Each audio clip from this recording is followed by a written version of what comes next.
Shadow Over Innsmouth by H.P. Lovecraft. Read by Richard Coyle.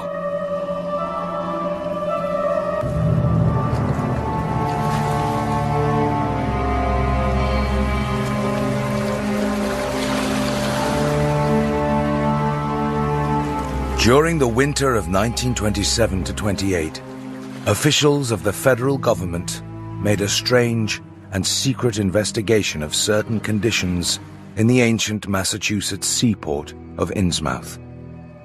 The public first learned of it in February, when a vast series of raids and arrests occurred, followed by the deliberate burning and dynamiting of an enormous number of crumbling, worm-eaten, and supposedly empty houses along the abandoned waterfront. Uninquiring souls let this occurrence pass as one of the major clashes in a spasmodic war on liquor.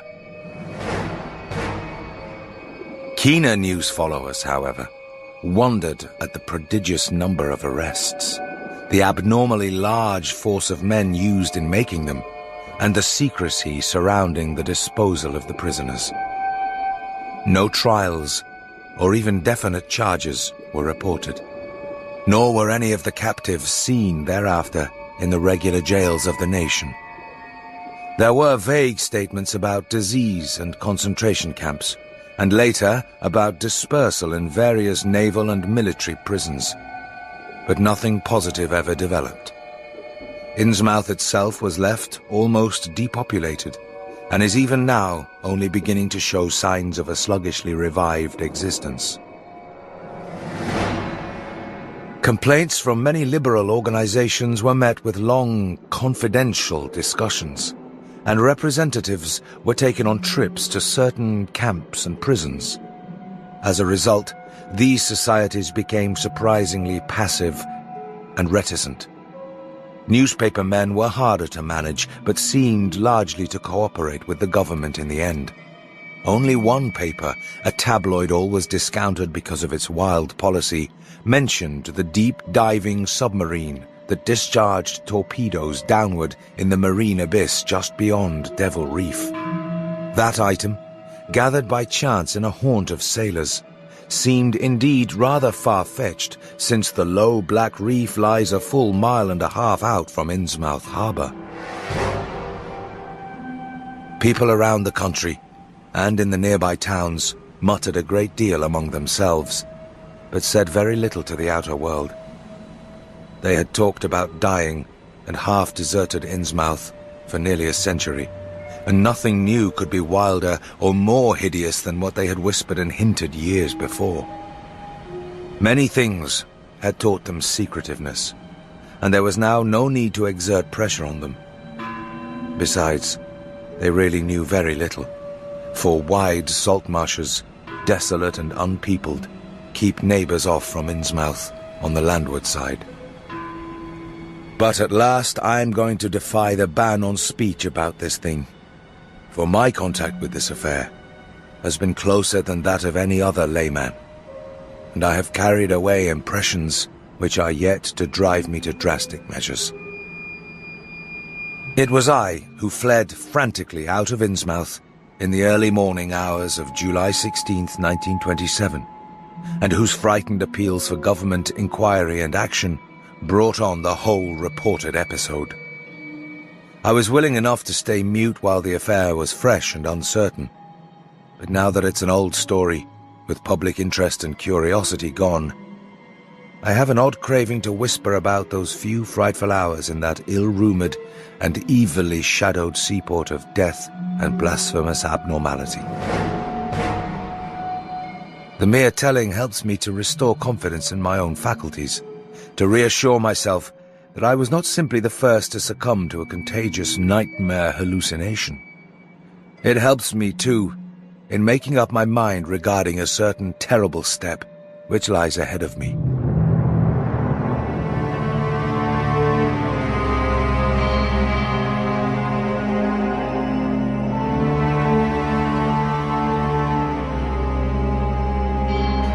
I never heard of Innsmouth till the day before I saw it for the first and, so far, last time.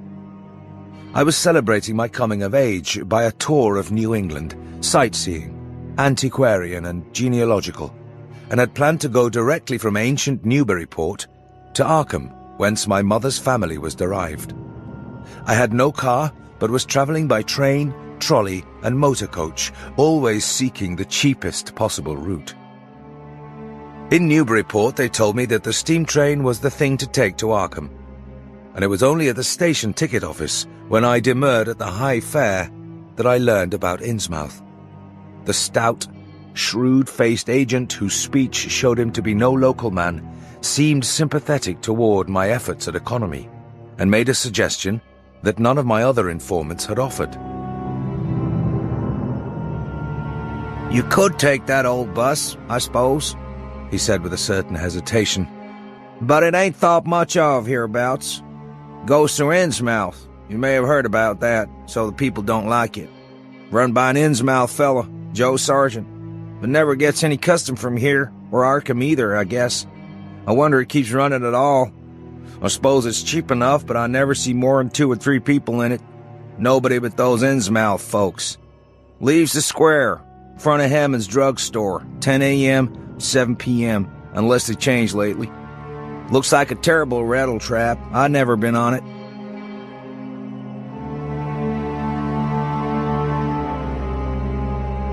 That was the first I ever heard of Shadowed Innsmouth. Any reference to a town not shown on common maps or listed in recent guidebooks would have interested me, and the agent's odd manner of allusion roused something like real curiosity. A town able to inspire such dislike in its neighbors, I thought, must be at least rather unusual and worthy of a tourist's attention. If it came before Arkham, I would stop off there. And so I asked the agent to tell me something about it. He was very deliberate, and spoke with an air of feeling slightly superior to what he said. "Innsmouth? Well, it's a queer kind of a town down at the mouth of the Monnoxet. Used to be almost a city. Quite a port before the War of 1812, but all gone to pieces in the last 100 years or so. No railroad now. B&M never went through, and the branch line from Rowley was given up years ago. More empty houses than there are people, I guess. No business to speak of except fishing and lobstering. Everybody trades mostly here in Arkham or Ipswich. Once they had quite a few mills, but nothing's left now except one gold refinery running on the leanest kind of part-time. That refinery, though, used to be a big thing. An old man Marsh who owns it must be Richard and Croesus. Queer old duck, though, and sticks mighty close in his home. He's supposed to have developed some skin disease or deformity late in life that makes him keep out of sight. Grandson of Captain Obed Marsh, who founded the business. His mother seems to have been some kind of foreigner. They say a South Sea Islander. So everybody raised Cain when he married an Ipswich girl 50 years ago. And why is everybody so down on Innsmouth? Well, young fella, you mustn't take too much stock in what people around here say. You ought to hear, though, what some of the old-timers tell about the Black Reef off the coast. Devil Reef, they call it. It's well above water a good part of the time, and never much below it, but at that you could hardly call it an island. The story is that there's a whole legion of devils seen sometimes on that reef, sprawled about or darting in and out of some kind of caves near the top. One of the things they had against old Captain Marsh was that he was supposed to land on it sometimes at night when the tide was right. Maybe he did, for I dare say the rock formation was interesting, and it's just barely possible he was looking for pirate loot and maybe finding it. But there was talk of his dealing with demons there. That was before the big epidemic of 1846, when over half the folks in Innsmouth was carried off. They never did quite figure out what the trouble was, but it was probably some foreign kind of disease brought from China or somewhere by the shipping. Surely was bad enough. They can't be more than 300 or 400 people living there now. But the real thing behind the way folks feel is simply race prejudice. And I don't say I'm blaming those that hold it. I hate those Innsmouth folks myself. There certainly is a strange kind of streak in them. I don't know how to explain it, but it sort of makes you crawl. You'll notice a little in Sargent if you take his bus. Some of them have queer, narrow heads with flat noses and bulgy, starey eyes that never seem to shut. And their skin ain't quite right, rough and scabby, and the sides of their necks are all shriveled or creased up. They get bald, too, very young. The older fellows look the worst. Fact is, I don't believe I've ever seen a very old chap of that kind. Anyways, if you will go there, there's a hotel in Innsmouth. It's called the Gilman House, but I don't believe it can amount to much. I wouldn't advise you to try it. Better stay over here and take the 10 o'clock bus tomorrow morning. Then you can get an evening bus there for Arkham at 8 o'clock. There was a factory inspector who stopped at the Gilman a couple years ago, and he had a lot of unpleasant hints about the place. Seems they get a queer crowd there. This fella heard voices in other rooms, though most of them was empty. It gave him the shivers. It was foreign talk, he thought, but he said the bad thing about it was the kind of voice that sometimes spoke. It sounded so unnatural, slopping-like, he said, that he didn't dare undress and go to sleep. Just waited up and lit out the first thing in the morning. The talk went on most all night. This fella, Casey, his name was, had a lot to say about how the Innsmouth folks watched him and seemed kinda on guard. You know, it's always been a kind of mystery where the Marshes get the gold they refine. They've never seemed to do much buying in that line, but years ago they shipped out an enormous lot of ingots. Used to be talk of a queer, foreign kind of jewelry that the sailors and refinery men sometimes sold on the sly, or that was seen once or twice on some of the Marsh women folks. People thought that maybe old Captain Obed traded for it in some heathen port. Others thought, and still think, he'd found an old pirate cache out on Devil Reef.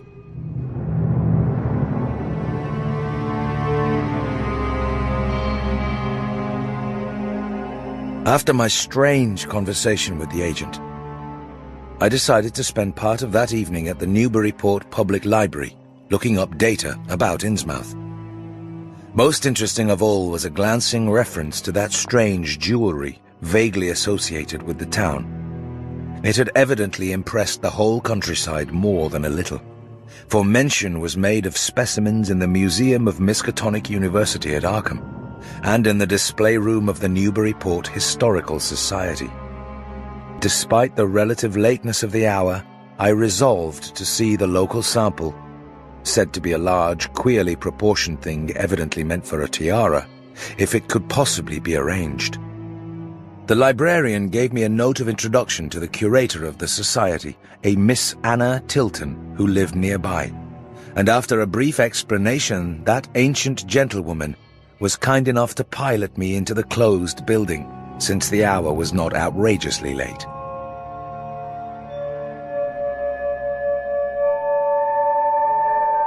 It took no excessive sensitiveness to beauty to make me literally gasp at the strange, unearthly splendor of the alien, opulent fantasy that rested there on a purple velvet cushion. Even now I can hardly describe what I saw, though it was clearly enough a sort of tiara, as the description had said. It was tall in front, and with a very large and curiously irregular periphery, as if designed for a head of almost freakishly elliptical outline. The material seemed to be predominantly gold, though a weird, lighter lustrousness hinted at some strange alloy with an equally beautiful and scarcely identifiable metal. Its condition was almost perfect. The longer I looked, the more the thing fascinated me, and in this fascination there was a curiously disturbing element hardly to be classified or accounted for. At first I decided that it was the queer, otherworldly quality of the art which made me uneasy. All other art objects I had ever seen either belonged to some known racial or national stream, or else were consciously modernistic defiances of every recognized stream. This tiara was neither. It clearly belonged to some settled technique of infinite maturity and perfection. Yet that technique was utterly remote from any, Eastern or Western, ancient or modern, which I had ever heard of or seen exemplified. It was as if the workmanship were that of another planet.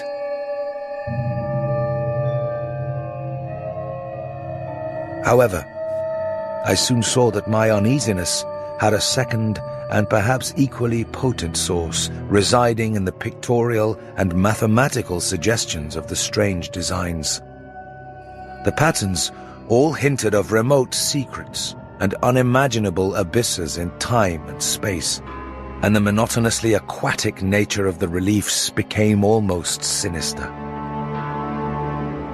Among these reliefs were fabulous monsters of abhorrent grotesqueness and malignity, half ichthyaic and half batrachian in suggestion, which one could not dissociate from a certain haunting and uncomfortable sense of pseudo-memory, as if they called up some image from deep cells and tissues whose retentive functions are wholly primal and awesomely ancestral.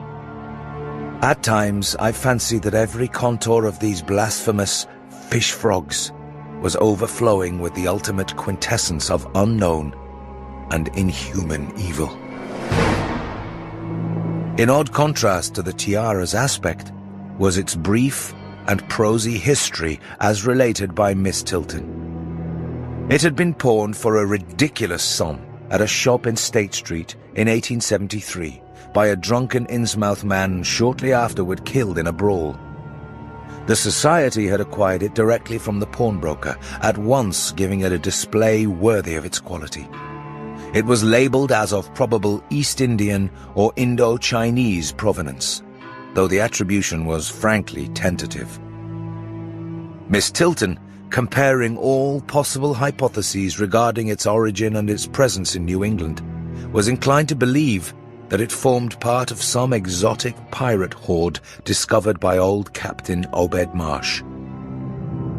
As the good lady showed me out of the building, she made it clear that the pirate theory of the Marsh fortune was a popular one among the intelligent people of the region. Her own attitude toward Shadowed Innsmouth, which she had never seen, was one of disgust at a community slipping far down the cultural scale, and she assured me that the rumors of devil worship were partly justified by a peculiar secret cult which had gained force there and engulfed all the Orthodox churches.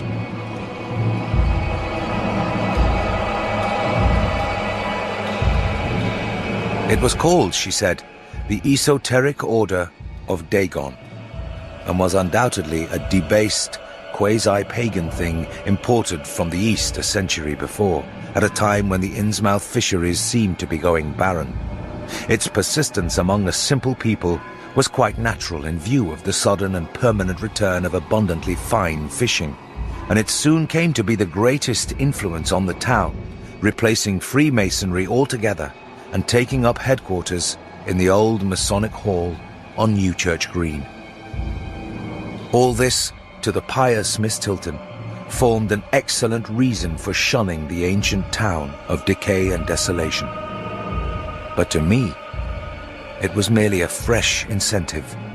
To my architectural and historical anticipations was now added an acute anthropological zeal, and I could scarcely sleep in my small room at the Y as the night wore away.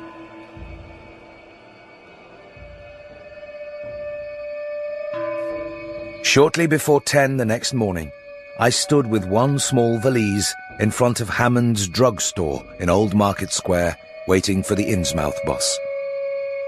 As the hour for its arrival drew near, I noticed a general drift of the loungers to other places up the street, or to the ideal lunch across the square.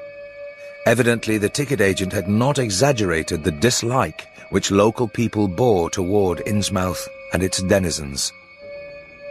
In a few moments, a small motor coach of extreme decrepitude and dirty grey colour rattled down State Street, made a turn, and drew up at the curb beside me. I felt immediately that it was the right one, a guess which the half-illegible sign on the windshield, Arkham, Innsmouth, Newburyport, soon verified. There were only 3 passengers, dark, unkempt men of sullen visage and somewhat youthful cast, and when the vehicle stopped, they clumsily shambled out and began walking up State Street in a silent, almost furtive fashion. The driver also alighted, and I watched him as he went into the drugstore to make some purchase. This, I reflected, must be the Joe Sargent mentioned by the ticket agent. And even before I noticed any details, there spread over me a wave of spontaneous aversion which could be neither checked nor explained. It suddenly struck me as very natural that the local people should not wish to ride on a bus owned and driven by this man, or to visit any oftener than possible the habitat of such a man and his kinsfolk. When the driver came out of the store, I looked at him more carefully and tried to determine the source of my evil impression. He was a thin, stoop-shouldered man, not much under 6 feet tall, dressed in shabby blue civilian clothes and wearing a frayed grey golf cap. His age was perhaps 35, but the odd, deep creases in the sides of his neck made him seem older when one did not study his dull, expressionless face. He had a narrow head, bulging, watery blue eyes that seemed never to wink, a flat nose, receding forehead and chin, and singularly undeveloped ears. His long, thick lip and coarse-pored, greyish cheeks seemed almost beardless, except for some sparse yellow hairs that straggled and curled in irregular patches, and in places the surface seemed queerly irregular, as if peeling from some cutaneous disease. His hands were large and heavily veined, and had a very unusual greyish-blue tinge.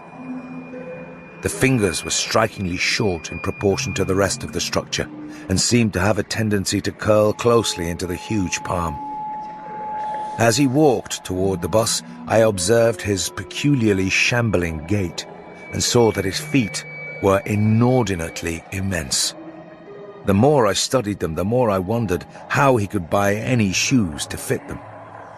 A certain greasiness about the fellow increased my dislike. He was evidently given to working or lounging around the fish docks, and carried with him much of their characteristic smell. Just what foreign blood was in him I could not even guess. His oddities certainly did not look Asiatic, Polynesian, Levantine, or Negroid, yet I could see why the people found him alien.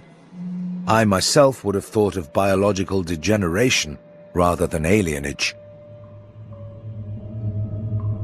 I was sorry when I saw that there would be no other passengers on the bus. Somehow I did not like the idea of riding alone with this driver. But as leaving time obviously approached, I conquered my qualms and followed the man aboard, extending him $1 bill and murmuring the single word, Innsmouth. He looked curiously at me for a second, as he returned 40 cents change, without speaking. I took a seat far behind him, but on the same side of the bus, since I wished to watch the shore during the journey.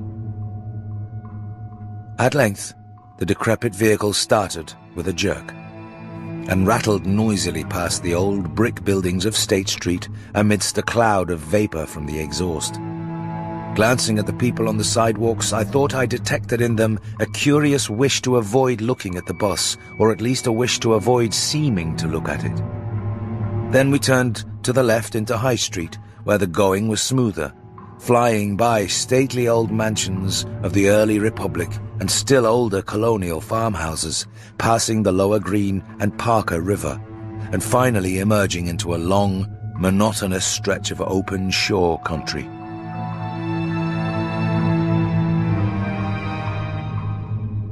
The day was warm and sunny, but the landscape of sand, sedgegrass, and stunted shrubbery became more and more desolate as we proceeded.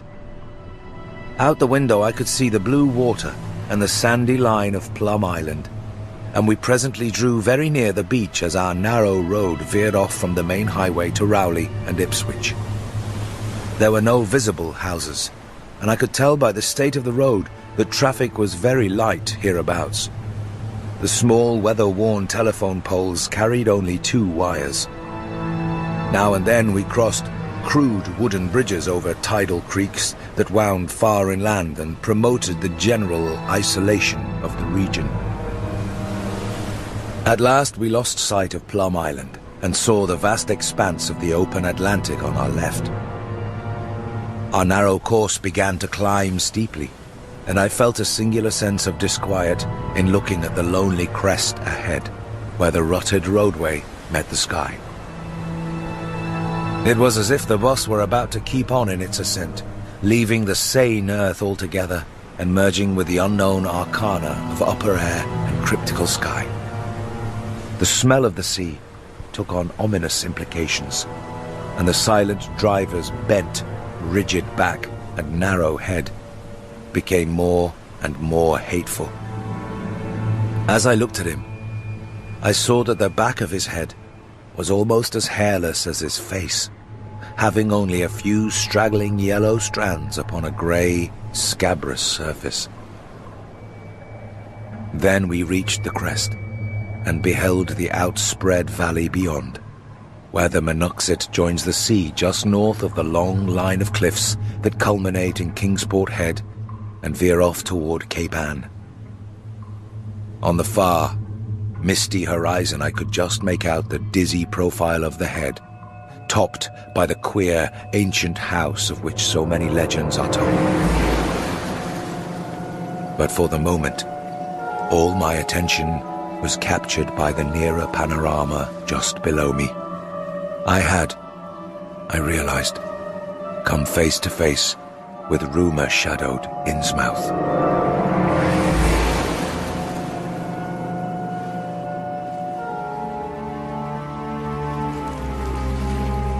Innsmouth was a town of wide extent and dense construction, yet one with a portentous dearth of visible life. From the tangle of chimney pots, scarcely a wisp of smoke came, and the 3 tall steeples loomed stark and unpainted against the seaward horizon. Here and there the ruins of wharves jutted out from the shore to end in indeterminate rottenness, those farthest south seeming the most decayed. And far out at sea, despite a high tide, I glimpsed a long black line scarcely rising above the water, yet carrying a suggestion of odd, latent malignancy.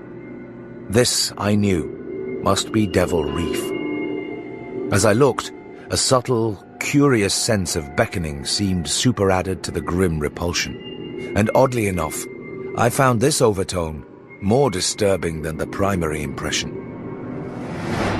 Soon, cross streets and junctions began to appear, those on the left leading to shoreward realms of unpaved squalor and decay, while those on the right shewed vistas of departed grandeur. So far I had seen no people in the town, but there now came signs of a sparse habitation, curtained windows here and there, and an occasional battered motor car at the curb.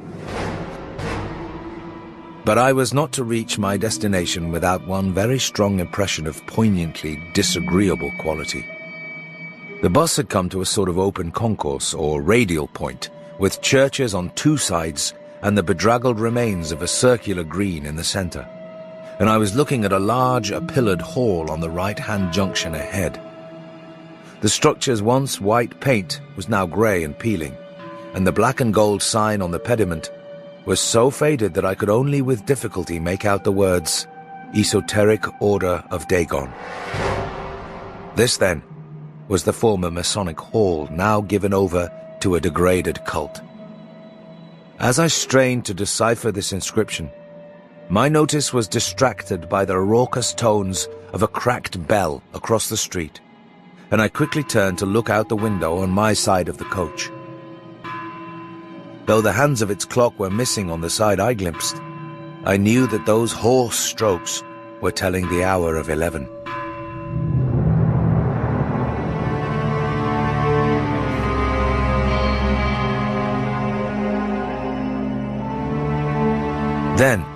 Suddenly, all thoughts of time were blotted out by an onrushing image of sharp intensity and unaccountable horror which had seized me before I knew what it really was. The door of the church basement was open, revealing a rectangle of blackness inside. And as I looked, a certain object crossed, or seemed to cross that dark rectangle, burning into my brain a momentary conception of nightmare, which was all the more maddening because analysis could not shew a single nightmarish quality in it. It was a living object, the first, except the driver, that I had seen since entering the compact part of the town, and had I been in a steadier mood, I would have found nothing whatever of terror in it. Clearly, as I realized a moment later, it was the pastor, clad in some peculiar vestments doubtless introduced since the Order of Dagon had modified the ritual of the local churches. The thing which had probably caught my first subconscious glance and supplied the touch of bizarre horror was the tall tiara he wore, an almost exact duplicate of the one Miss Tilton had shown me the previous evening. Was it not natural that a local mystery cult should adopt among its regimentals a unique type of headdress made familiar to the community in some strange way, perhaps as treasure trove? A sound of waterfalls became more and more distinct, and presently I saw a fairly deep river gorge ahead, spanned by a wide, iron-railed highway bridge beyond which a large square opened out. As we clanked over the bridge, I looked out on both sides and observed some factory buildings on the edge of the grassy bluff or partway down. Then we rolled into the large semicircular square across the river and drew up on the right-hand side in front of a tall, cupola-crowned building with remnants of yellow paint and with a half-effaced sign proclaiming it to be the Gilman House. I was glad to get out of that bus, and at once proceeded to check my valise in the shabby hotel lobby. There was only one person in sight, an elderly man without what I had come to call the Innsmouth look, and I decided not to ask him any of the questions which bothered me, remembering that odd things had been noticed in this hotel. Instead, I strolled out on the square, from which the bus had already gone, and studied the scene minutely and appraisingly. For some reason or other, I chose to make my first inquiries at the chain grocery, whose personnel was not likely to be native to Innsmouth. I found a solitary boy of about 17 in charge, and was pleased to note the brightness and affability which promised cheerful information. He seemed exceptionally eager to talk, and I soon gathered that he did not like the place, its fishy smell, or its furtive people. There was, he said, no public library or chamber of commerce in Innsmouth, but I could probably find my way about. Certain spots were almost forbidden territory, as he had learned at considerable cost. One must not, for example, linger much around the Marsh refinery, or around any of the still-used churches, or around the pillared Order of Dagon Hall at Newchurch Green. Those churches were very odd, all violently disavowed by their respective denominations elsewhere, and apparently using the queerest kind of ceremonials and clerical vestments. As for the Innsmouth people, the youth hardly knew what to make of them. They were as furtive and seldom seen as animals that live in burrows, and one could hardly imagine how they passed the time apart from their desultory fishing. Perhaps, judging from the quantities of bootleg liquor they consumed, they lay for most of the daylight hours in an alcoholic stupor. They seemed sullenly banded together in some sort of fellowship and understanding, despising the world as if they had access to other and preferable spheres of entity. Their appearance, especially those staring, unwinking eyes which one never saw shut, was certainly shocking enough, and their voices were disgusting. It was awful to hear them chanting in their churches at night, and especially during their main festivals or revivals, which fell twice a year on April 30th and October 31st. They were very fond of the water, and swam a great deal in both river and harbour. Swimming races out to Devil Reef were very common, and everyone in sight seemed well able to share in this arduous sport. When one came to think of it, it was generally only rather young people who were seen about in public, and of these, the oldest were apt to be the most tainted-looking. When exceptions did occur, they were mostly persons with no trace of aberrancy, like the old clerk at the hotel. One wondered what became of the bulk of the older folk, and whether the Innsmouth look were not a strange and insidious disease phenomenon which increased its hold as years advanced. Only a very rare affliction, of course, could bring about such vast and radical anatomical changes in a single individual after maturity, changes involving osseous factors as basic as the shape of the skull. But then even this aspect was no more baffling and unheard of than the visible features of the malady as a whole. It would be hard, the youth implied, to form any real conclusions regarding such a matter, since one never came to know the natives personally, no matter how long one might live in Innsmouth.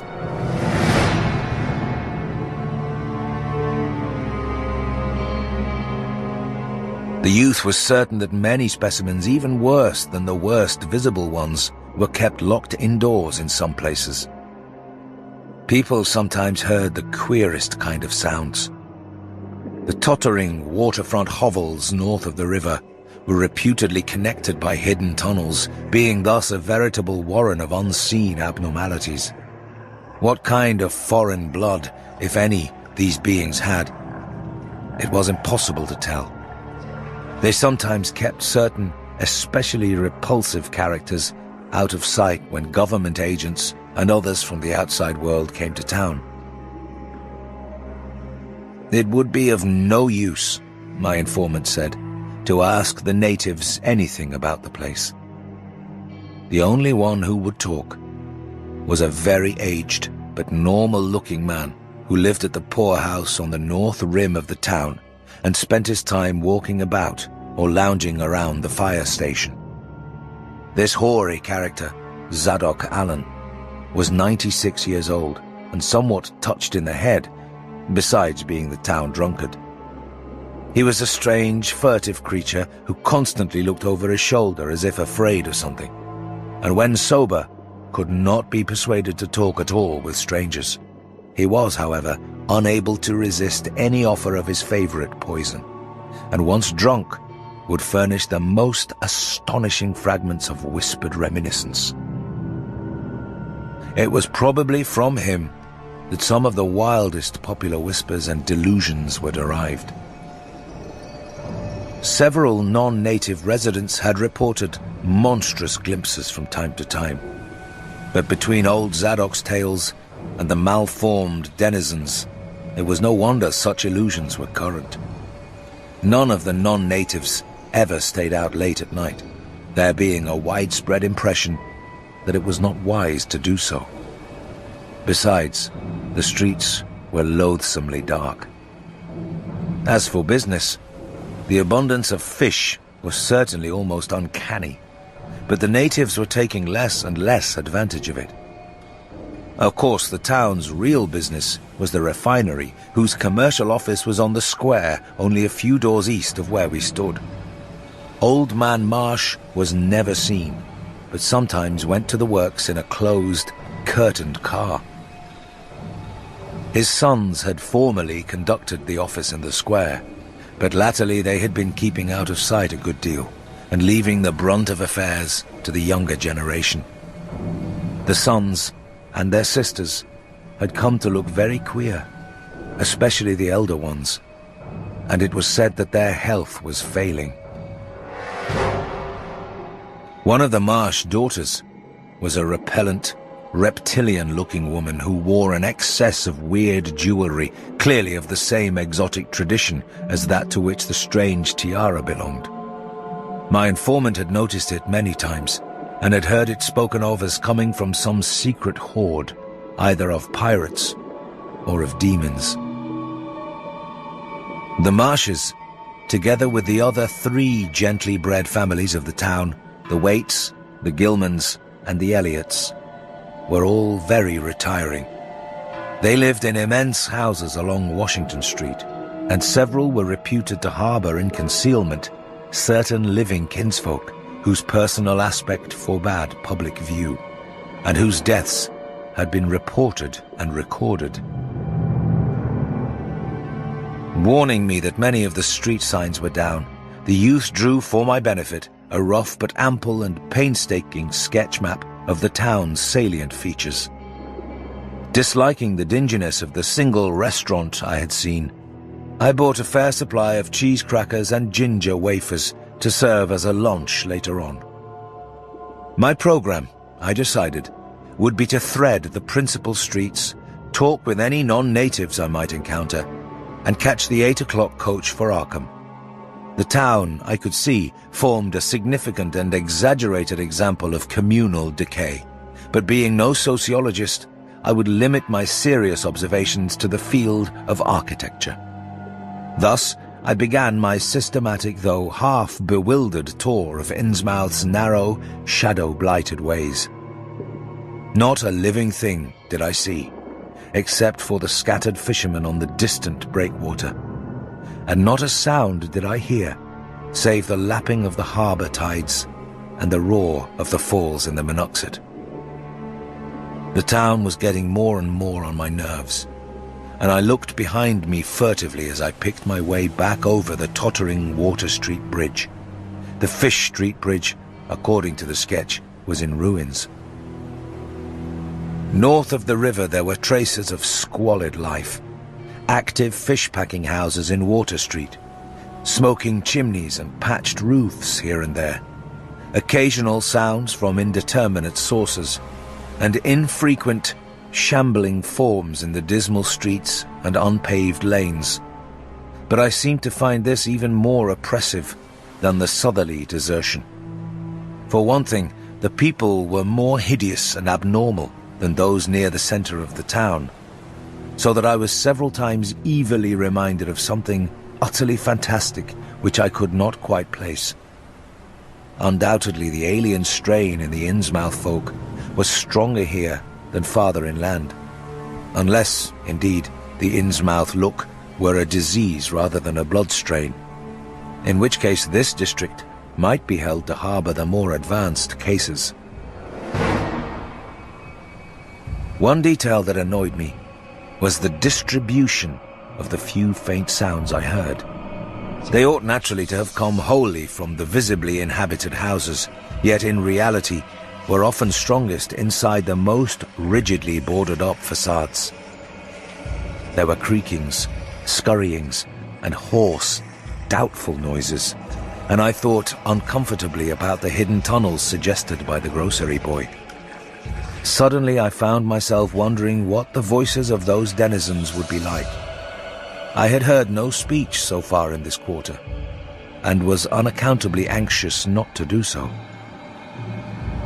Pausing only long enough to look at 2 fine but ruinous old churches at Main and Church Streets, I hastened out of that vile waterfront slum. My next logical goal was New Church Green, but somehow or other I could not bear to repass the church in whose basement I had glimpsed the inexplicably frightening form of that strangely diademed priest or pastor. Besides, the grocery youth had told me that the churches, as well as the Order of Dagon Hall, were not advisable neighbourhoods for strangers. Accordingly, I kept north along Main to Martin, then turning inland, crossing Federal Street safely north of the Green, and entering the decayed patrician neighbourhood of Northern Broad, Washington, Lafayette, and Adams Streets. Though these stately old avenues were ill-surfaced and unkempt, their elm-shaded dignity had not entirely departed.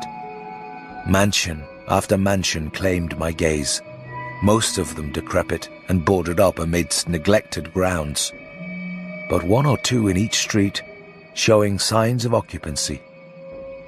In Washington Street, there was a row of 4 or 5 in excellent repair and with finely tended lawns and gardens, the most sumptuous of these with wide terraced parterres extending back the whole way to Lafayette Street, I took to be the home of Old Man Marsh, the afflicted refinery owner.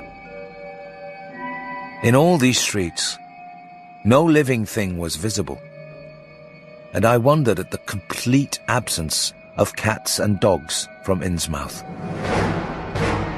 Another thing which puzzled and disturbed me, even in some of the best preserved mansions, was the tightly shuttered condition of many third-story and attic windows. Furtiveness and secretiveness seemed universal in this hushed city of alienage and death, and I could not escape the sensation of being watched from ambush on every hand by sly, staring eyes that never shut.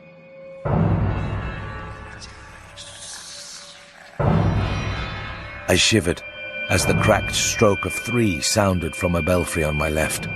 Too well did I recall the squat church from which those notes came.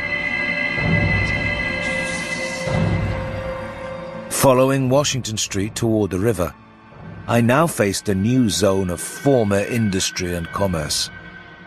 Noting the ruins of a factory ahead, and seeing others with the traces of an old railway station and covered railway bridge beyond, up the gorge on my right. The uncertain bridge, now before me, was posted with a warning sign, but I took the risk and crossed again to the south bank, where traces of life reappeared. Furtive, shambling creatures stared cryptically in my direction, and more normal faces eyed me coldly and curiously. Innsmouth was rapidly becoming intolerable, and I turned down Payne Street toward the square in the hope of getting some vehicle to take me to Arkham before the still distant starting time of that sinister bus. It was then that I saw the tumble-down fire station on my left, and noticed the red-faced, bushy-bearded, watery-eyed old man in nondescript rags who sat on a bench in front of it, talking with a pair of unkempt but not abnormal-looking firemen. This, of course, must be Zadok Allen, the half-crazed, licorice nonagenarian whose tales of old Innsmouth and its shadow were so hideous and incredible. It must have been some imp of the perverse, or some sardonic pull from dark, hidden sources which made me change my plans as I did. I had long before resolved to limit my observations to architecture alone, and I was even then hurrying toward the square in an effort to get quick transportation out of this festering city of death and decay. But the sight of old Zadok Allen set up new currents in my mind and made me slacken my pace uncertainly. I had been assured that the old man could do nothing but hint at wild, disjointed and incredible legends, and I'd been warned that the natives made it unsafe to be seen talking to him. Yet the thought of this aged witness to the town's decay, with memories going back to the early days of ships and factories, was a lure that no amount of reason could make me resist. After all, the strangest and maddest of myths are often merely symbols or allegories based upon truth, and old Zadok must have seen everything which went on around Innsmouth for the last 90 years. Curiosity flared up beyond sense and caution, and in my youthful egotism, I fancied I might be able to sift the nucleus of real history from the confused, extravagant outpouring I would probably extract with the aid of raw whiskey. I knew that I could not accost him then and there, for the firemen would surely notice and object. Instead, I reflected, I would prepare by getting some bootleg liquor at a place where the grocery boy had told me it was plentiful. Then I would loaf near the fire station in apparent casualness and fall in with old Zadok after he'd started on one of his frequent rambles. The youth said that he was very restless, seldom sitting around the station for more than an hour or two at a time.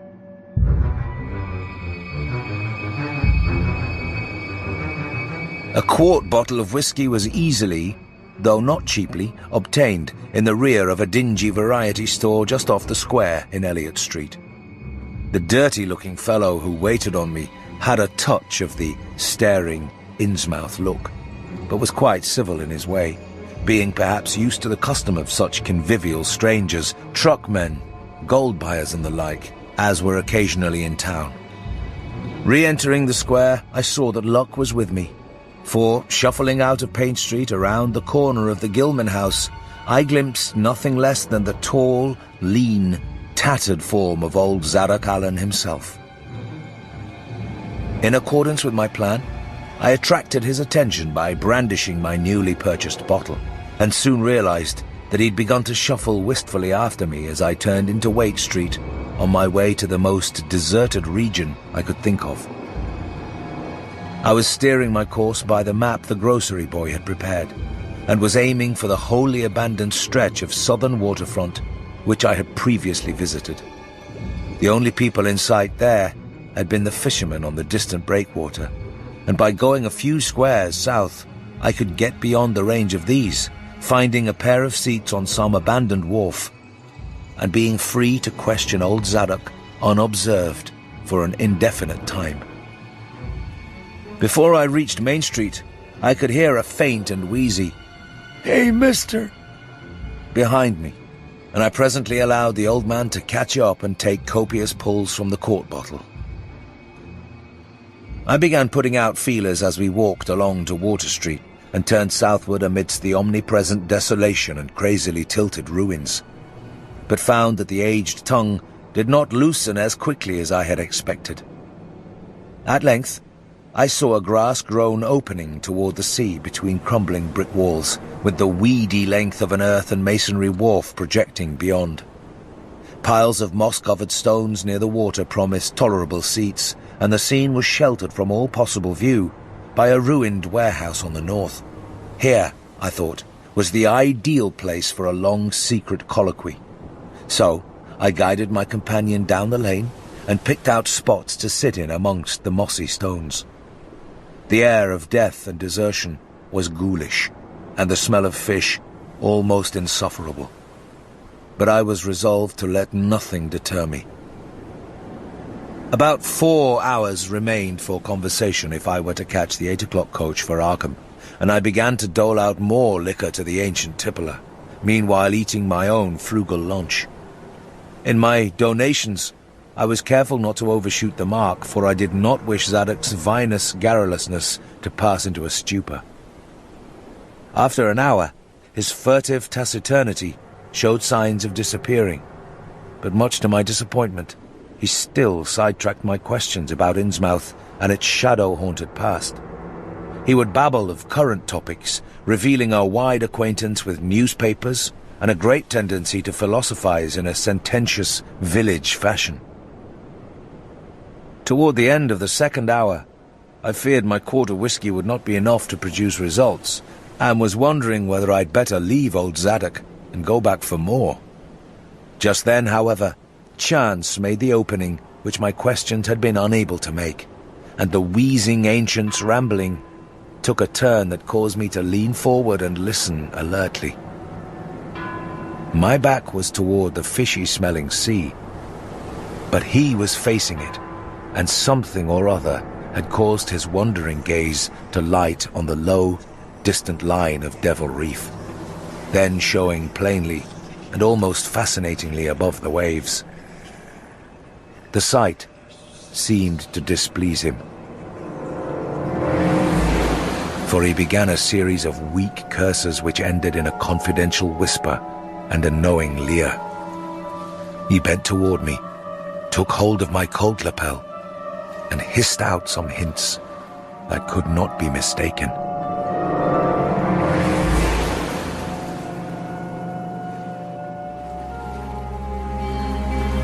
That cursed place of all wickedness where the deep water starts, gate of hell, sheer drop down to a bottom no sounding line can touch. Old Captain Obed done it, him that found out more'n was good for him in the South Sea Islands. Everybody was in a bad way them days. Trade falling off, mills losing business, even the new ones. And the best of our menfolks kilt the privateering in the War of 1812, or lost with the Elizy brig and the Ranger Snow, both of 'em Gilman ventures. Obed Marsh, he had 3 ships afloat, Brigantine Columbia, Brig Hetty, and bark Sumatra Queen. He was the only one as kept on with the East Indian Pacific trade, though Esdras Martin's barkentine Malay pride made a venture as late as 28. Never was nobody like Captain Obed. Old limb of Satan. I can mind him a-telling about furrin parts, calling all the folks stupid for going to Christian meeting and bearing their burdens meek and lowly. Says they ought to get better gods like some of the folks in the Inges. Gods that'd bring 'em good fishing in return for their sacrifices and that'd really answer folks' prayers. Matt Elliott, his first mate, talked a lot too, only he was agin folks doing any heathen things. Told about an island east of Otaheite where there was a lot of stone ruins older than anybody knew anything about, kind of like them on Ponape in the Carolines, but with carvings of faces that looked like the big statues on the Easter Island.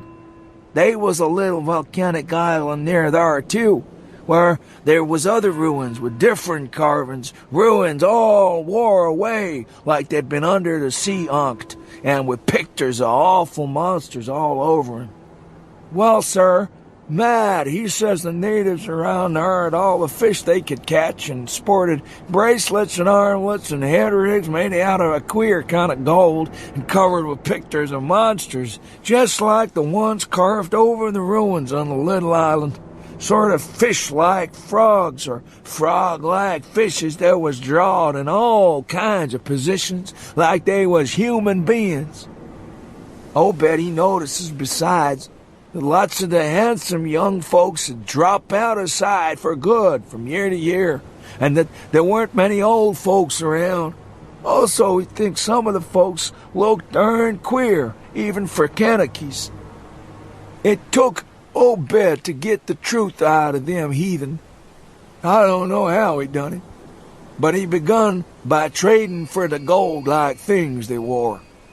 Asked them where it had come from, and if they could get more, and finally wormed the story out of the old chief. Wallachia, they called him. Nobody but Obed had ever believed the old yeller devil, but the captain could read folks like they was books. Nobody ever believes me now when I tell 'em, and I don't suppose you will, young feller. Though come to look at you, you have kind of got them sharp reading eyes like Obed had.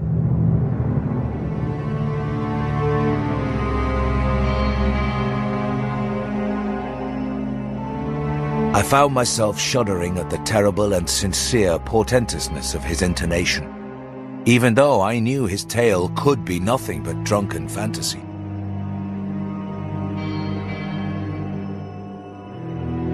Well, sir, Obed, he learned that these things on this earth as most folks never heard about, and wouldn't believe if they did hear. It seems these Kanakies was sacrificing heaps of their young men and maidens to some kind of god things that lived under the sea, and getting all kinds of favor in return. They met the things on the little islet with the queer ruins, and it seems made sign talk as soon as they got over being scared, and pieced up a bargain before long. When it come to mating with them toad-looking fishes, the Kanakies kind of balked, but finally they learnt something as put a new face on the matter. Seems that human folks has got a kind of relation to such water beasts, and everything alive come about of the water unked, and only needs a little change to go back again. Them things told the Kanakies that if they mixed bloods there'd be children as would look human at first, but later turn more and more like the things till finally they take to the water and join the main lot of things down there. And this is the important part, young fella. Them as turned into fish things and went into the water wouldn't never die. Them as was born more like the things changed early, but them as was nearly human sometimes stayed on the island till they was past 70, though they'd usually go down under for trial trips afore that. Folks as had took to the water generally come back a good deal to visit, so's a man would often be a-talking to his own 5 times great-grandfather who left the dry land a couple of 100 years or so before. Everybody got out of the idea of dying. They thought what they got was well worth all they had to give up. And I guess Obed kind of come to think the same himself when he chewed over old Wallachia's story a bit. Wallachia, though, was one of the few as hadn't got none of the fish blood, being of a royal line that intermarry with royal lines on other islands. Wallachia, he showed Obed a lot of rites and incantations as had to do with the sea things, and let him see some of the folks in the villages had changed a lot from human shape. Somehow or other, though, he never would let him see one of the regular things from right out of the water. In the end, he give him a funny kind of thingamajig made out of lead or something that he said'd bring up the fish things from any place in the water where there might be a nest of them. Matt, now he didn't like this business at all and wanted Obed should keep away from the island. But the captain was sharp for gain and found he could get them gold-like things so cheap it'd pay him to make a speciality of them. Things went on that way for years, and Obed got enough of that gold-like stuff to make him start the refinery in Waite's old run-down fulling mill.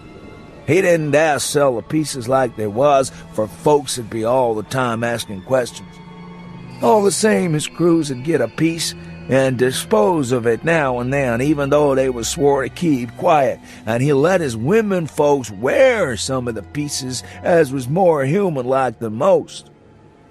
Well, come about 38, when I was 7-year-old, Obed, he found the island people all wiped out between voyages. Seems the other normal islanders had got wind of what was going on and had took matters into their own hands. Pious cusses, these was. They didn't leave nothing standing on either the main island or the little volcanic island, except what parts of the ruins was too big to knock down. In some places they was little stones strewed about, like charms. Folks all wiped out. No trace of no gold-like things, and none of the nearby Kanakees would breathe a word about the matter. Wouldn't even admit there'd ever been any people on that island. Now that naturally hit Obed pretty hard, seeing as his normal trade was doing very poor. It hit the whole of Innsmouth, too, because in seafaring days, what profited the master of a ship generally profited the crew proportionate. Most of the folks around the town took the hard times kind of sheep-like and resigned, but they was in bad shape because the fishing was petering out and the mills wasn't doing none too well.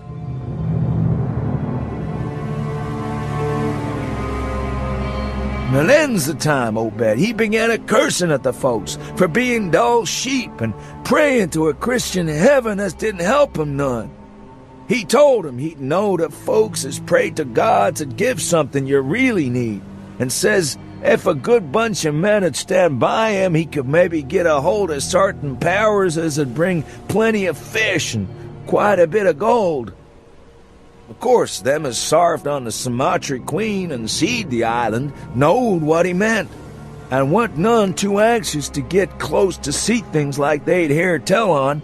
But them as didn't know what it was all about got kind of swayed by what Obed had to say, and begun to ask him what he could do to set him on the way to the faith as'd bring him results. Poor Matt, he allus was agin it. He tried to line up the folks on his side and had long talks with the preachers, not no use. They run the congregational parson out of town, and the Methodist feller quit. Never did see resolved Babcock the Baptist parson again. Wrath of Jehovah, I was a mighty little critter, but I heard what I heard and seen what I seen. Dagon and Ashtoreth, Belial and Beelzebub, golden calf and the idols of Canaan and the Philistines, Babylonish abominations, meany, tickle a parson.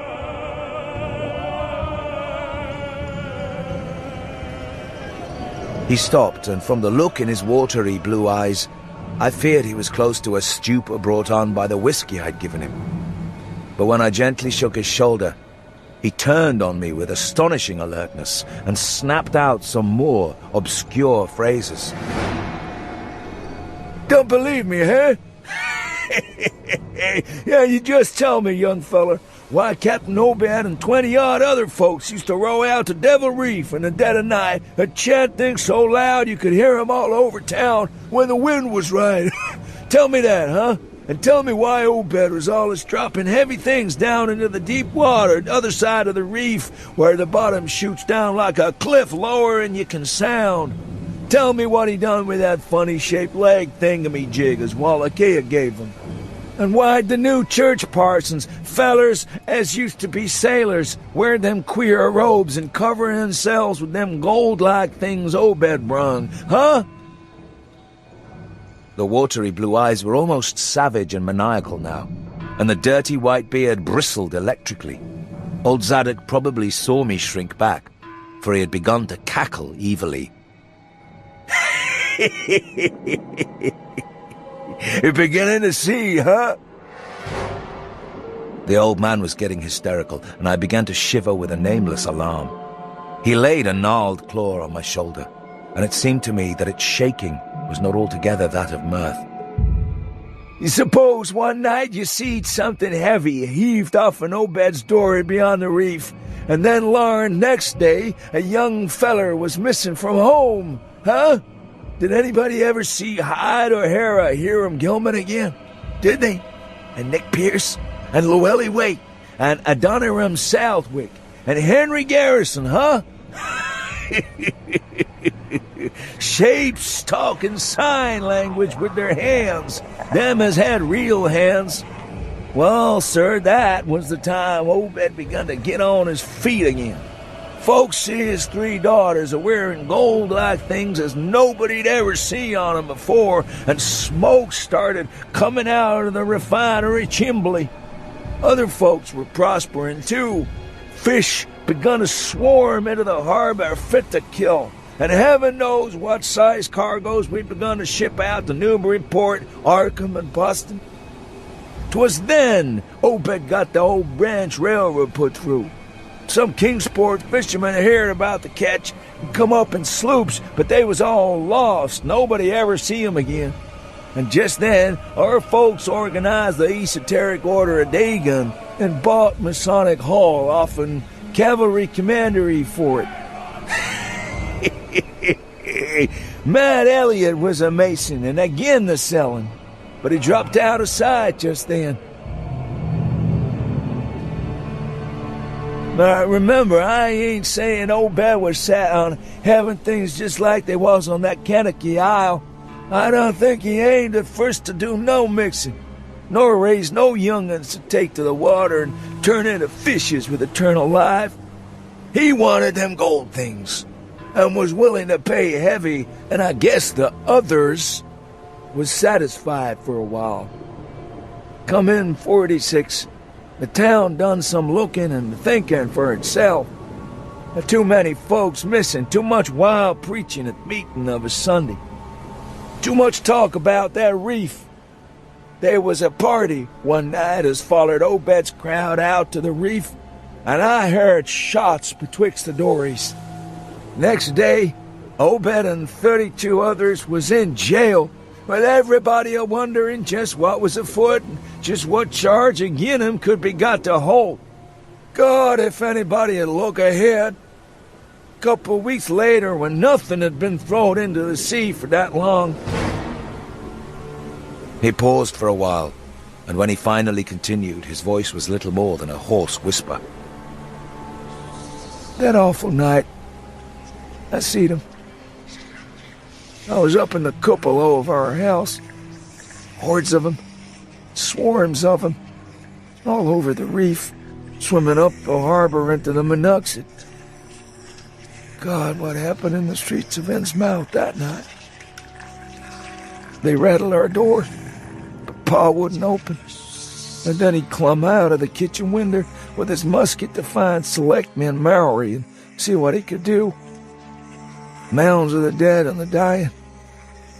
Shots and screams. Shouting in Old Square and Town Square. New Church Green. Jail throwed open. proclamation, treason, and called it the plague when folks come in and found half our people missing. Nobody left but them as a join in with Obed and them things, or else keep quiet. Never heard of my pa no more. The old man was panting and perspiring profusely. Everything cleaned up in the morning, but there was traces. Obed, he kind of takes charge and says things is going to be changed. Others will worship with us at meeting time, and certain houses has got to entertain guests. They wanted to mix like they done with the Canakees, and he, for one, didn't feel bound to stop 'em. Far gone was Obed, just like a crazy man on the subject. He says they brung us fish and treasure, and should have what they hankered after. Nothing was to be different on the outside. Only we was to keep shy of strangers if we knowed what was good for us. We all had to take the oath of Dagon, and later on they was second and third oaths that some on us took.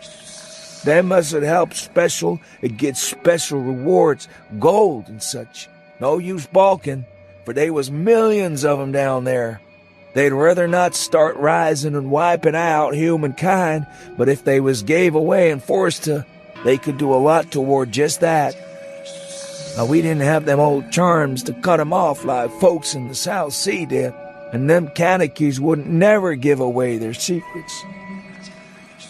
Yield up enough sacrifices and savage knickknacks and harborage in the town when they wanted it, and they let well enough alone. Wouldn't bother no strangers as might bear tales outside, that is, without they got prying.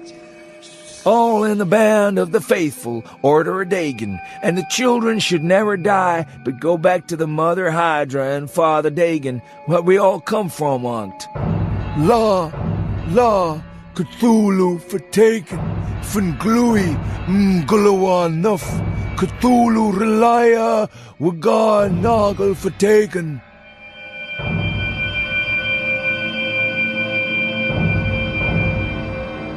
Old Zadok was fast lapsing into stark raving, and I held my breath.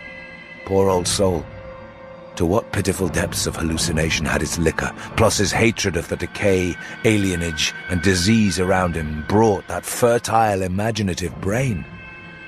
He began to moan now, and tears were coursing down his channeled cheeks into the depths of his beard. God, what I seen sank I was 15-year-old. Mean, tickle parson. The folks as was missing, and them as killed themselves. Them as told things in Arkham or Ipswich or such places was all called crazy, like you're calling me right now. But God, what I seen. They'd have killed me long ago for what I know. Only I took the first and second oaths of Dagon off of Obed, so I was protected unless in a jury of 'em proved I told things knowing and deliberate. But I wouldn't take the third oath. I'd have died rather than take that. It got worse around Civil War time, when children born St. 46 begun to grow up.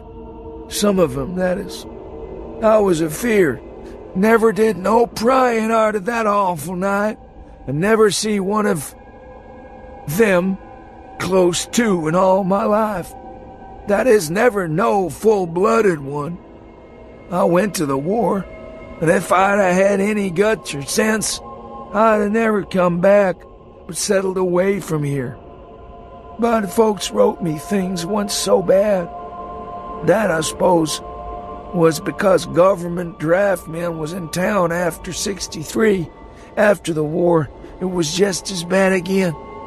People begun to fall off, mills and shops shut down. Shipping stopped and the harbor choked up.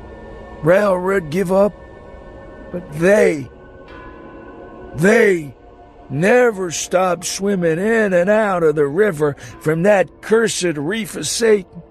And more attic windows got boarded up, and more noises was heard in houses as one supposed to have nobody in 'em.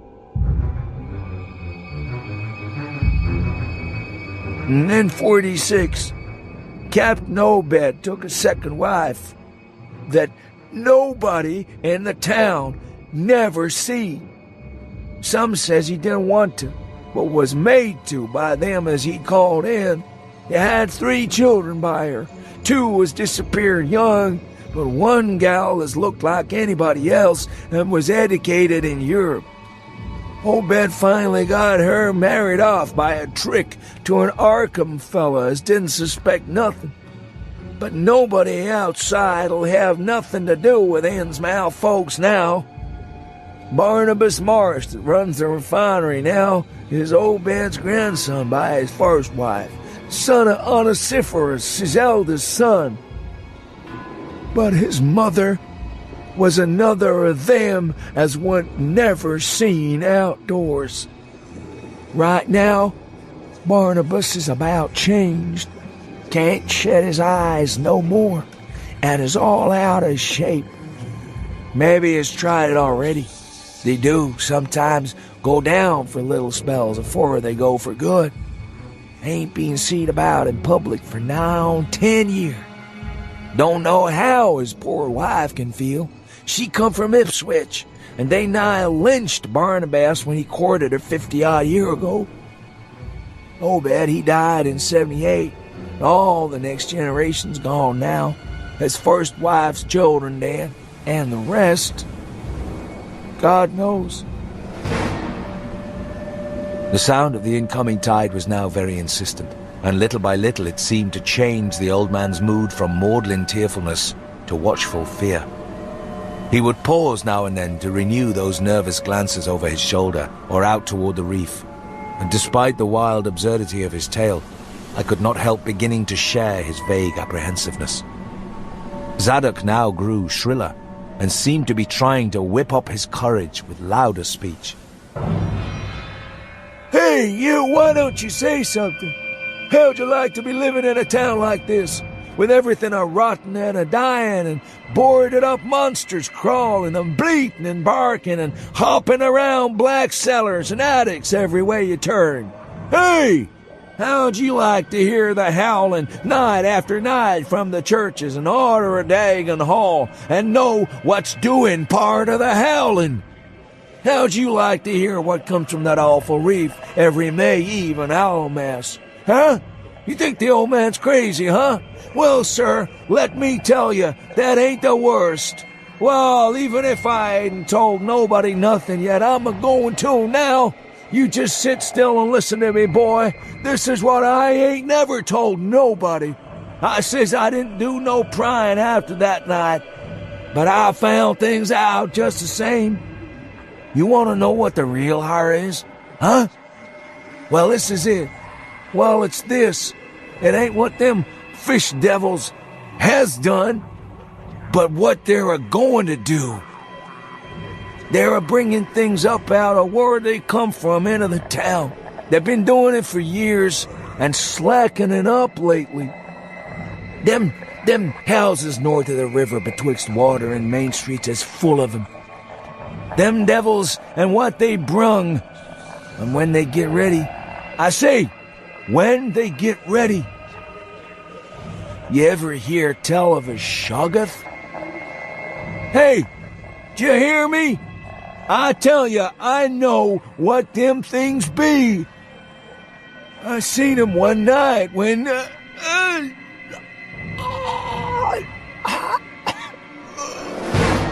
The hideous suddenness and inhuman frightfulness of the old man's shriek almost made me faint.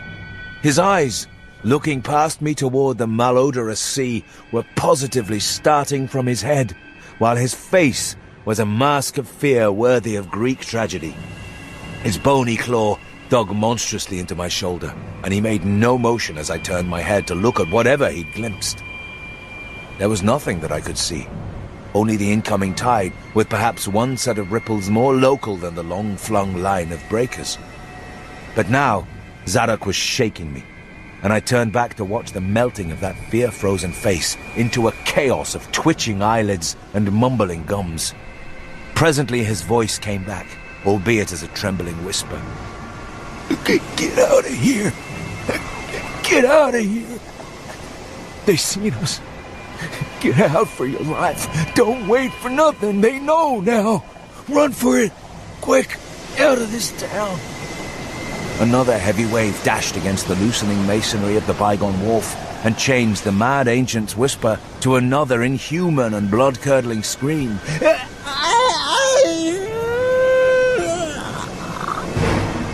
Before I could recover my scattered wits, he had relaxed his clutch on my shoulder and dashed wildly inland toward the street, reeling northward around the ruined warehouse wall. I glanced back at the sea, but there was nothing there. And when I reached Water Street and looked along it toward the north, there was no remaining trace of Zadok Allen.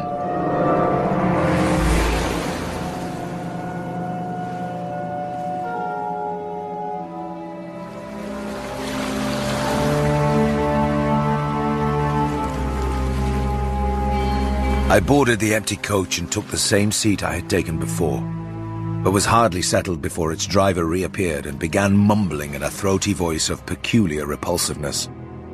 I was, it appeared, in very bad luck.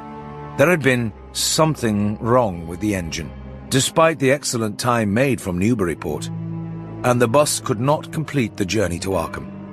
Sergeant was sorry, but I would have to stop over at the Gilman Hotel. Probably the clerk would make the price easy for me, but there was nothing else to do. Almost dazed by this sudden obstacle and violently dreading the fall of night in this decaying and half-unlighted town, I left the bus and re-entered the hotel lobby, where the sullen, queer-looking night clerk told me I could have room 428 on next the top floor, large but without running water, for $1. I was immediately disturbed to find the absence of a bolt on the door of my room. One had been there, as marks clearly showed, but there were signs of recent removal. No doubt it had become out of order, like so many other things in this decrepit edifice. In my nervousness, I looked around and discovered a bolt on the clothes press which seemed to be of the same size, judging from the marks, as the one formerly on the door. To gain a partial relief from the general tension, I busied myself by transferring this hardware to the vacant place with the aid of a handy 3-in-1 device, including a screwdriver, which I kept on my keyring. The bolt fitted perfectly, and I was somewhat relieved when I knew that I could shoot it firmly upon retiring. There were adequate bolts on the 2 lateral doors to connecting rooms, and these I proceeded to fasten. I did not undress, but decided to read till I was sleepy, and then lie down with only my coat, collar, and shoes off.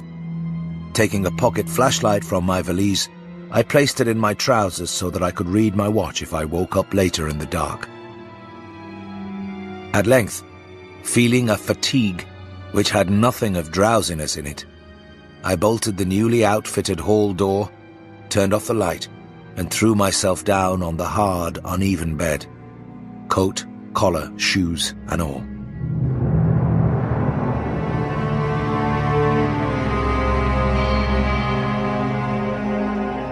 Then, after a long, dreary interval, and prefaced by a creaking of stairs and corridor, there came that soft, damnably unmistakable sound which seemed like a malign fulfillment of all my apprehensions. Without the least shadow of a doubt, the lock on my hall door was being tried, cautiously, furtively, tentatively. It never once occurred to me that the fumbling might be a mere mistake. Malign purpose was all I could think of, and I kept deathly quiet, awaiting the would-be intruder's next move. After a time, the cautious rattling ceased, and I heard the room to the north entered with a passkey. Then the lock of the connecting door to my room was softly tried. The bolt held, of course, and I heard the floor creak as the prowler left the room. After a moment there came another soft rattling, and I knew that the room to the south of me was being entered. Again, A furtive trying of a bolted connecting door, and again, a receding creaking. This time the creaking went along the hall and down the stairs, so I knew that the prowler had realized the bolted condition of my doors and was giving up his attempt for a greater or lesser time, as the future would show. The readiness with which I fell into a plan of action proves that I must have been subconsciously fearing some menace and considering possible avenues of escape for hours. From the first, I felt that the unseen fumbler meant a danger not to be met or dealt with, but only to be fled from as precipitately as possible. The one thing to do was to get out of that hotel alive as quickly as I could, and through some channel other than the front stairs and lobby.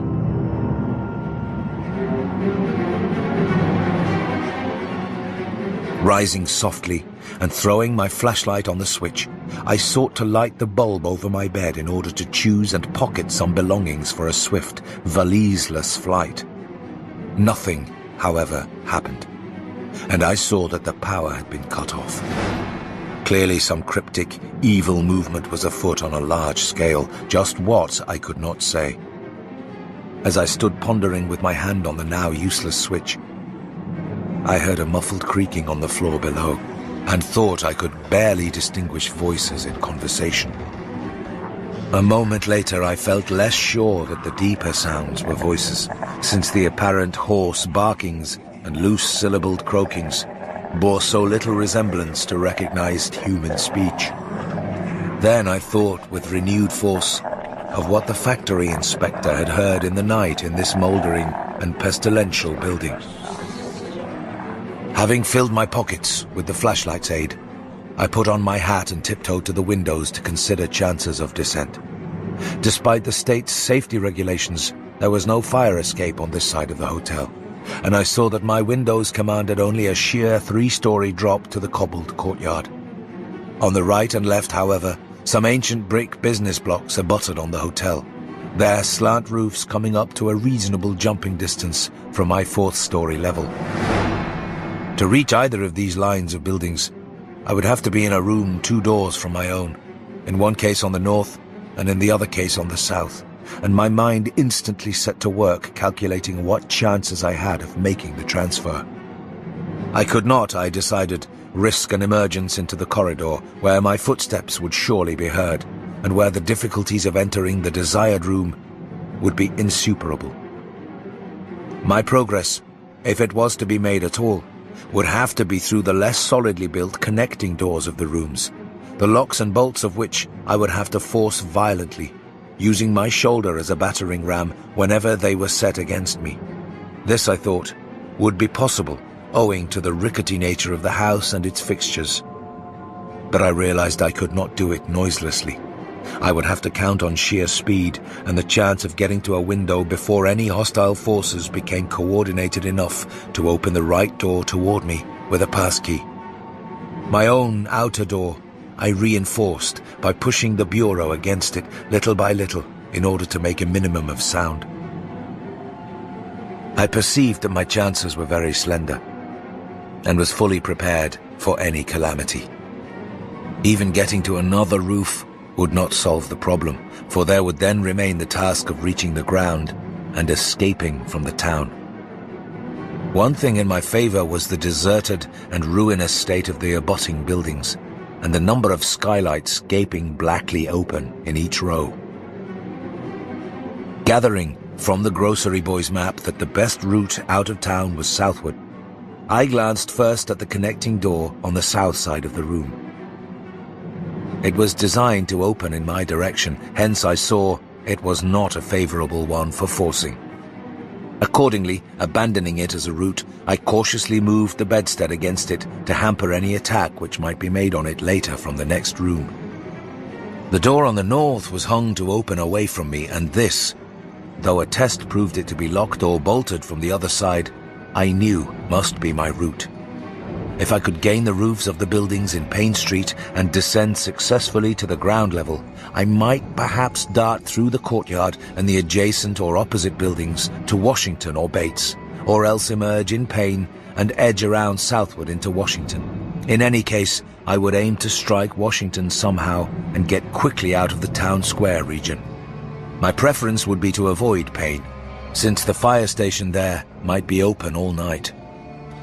As I thought of these things, I looked out over the squalid sea of decaying roofs below me, now brightened by the beams of a moon not much past full. On the right, the black gash of the river gorge clove the panorama, abandoned factories and railway station clinging barnacle-like to its sides. Beyond it, the rusted railway and the Rowley Road led off through a flat, marshy terrain dotted with islets of higher and drier scrub-grown land. On the left, the creek-threaded countryside was nearer, the narrow road to Ipswich gleaming white in the moonlight. I could not see from my side of the hotel the southward route toward Arkham, which I had determined to take. I was irresolutely speculating on when I had better attack the northward door and on how I could least audibly manage it, when I noticed that the vague noises underfoot had given place to a fresh and heavier creaking of the stairs. A wavering flicker of light showed through my transom, and the boards of the corridor began to groan with a ponderous load. Muffled sounds of possible vocal origin approached, and at length a firm knock came at my outer door. For a moment, I simply held my breath and waited. Eternities seemed to elapse, and the nauseous, fishy odor of my environment seemed to mount suddenly and spectacularly. Then the knocking was repeated, continuously and with growing insistence. I knew that the time for action had come, and forthwith drew the bolt of the northward connecting door, bracing myself for the task of battering it open. The knocking waxed louder, and I hoped that its volume would cover the sound of my efforts. At last, beginning my attempt, I lunged again and again at the thin paneling with my left shoulder, heedless of shock or pain. The door resisted even more than I had expected, but I did not give in, and all the while the clamor at the outer door increased. Finally, the connecting door gave, but with such a crash that I knew those outside must have heard. Instantly, the outside knocking became a violent battering, while keys sounded ominously in the hall doors of the rooms on both sides of me. Rushing through the newly opened connection, I succeeded in bolting the northerly hall door before the lock could be turned.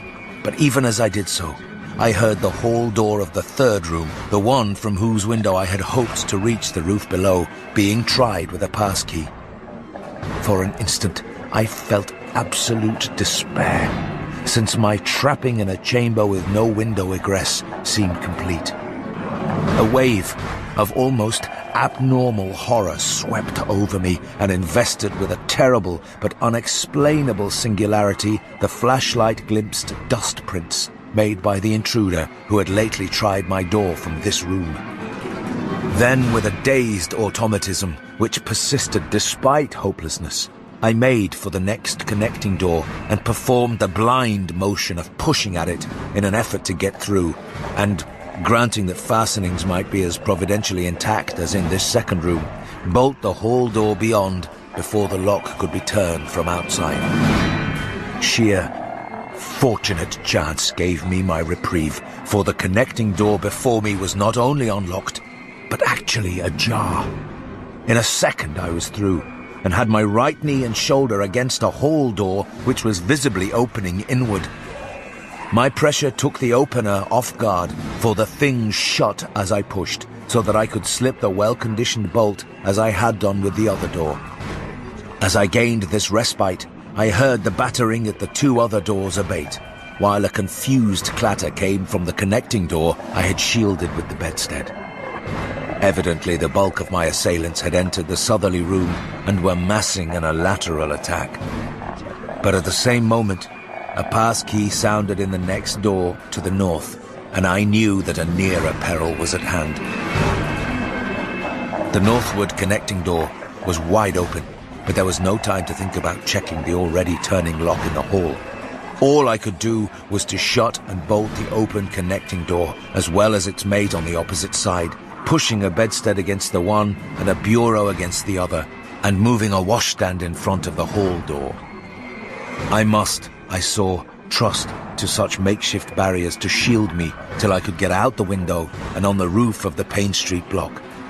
But even in this acute moment, my chief horror was something apart from the immediate weakness of my defenses. I was shuddering because not one of my pursuers, despite some hideous pantings, gruntings, and subdued barkings at odd intervals, was uttering an unmuffled or intelligible vocal sound.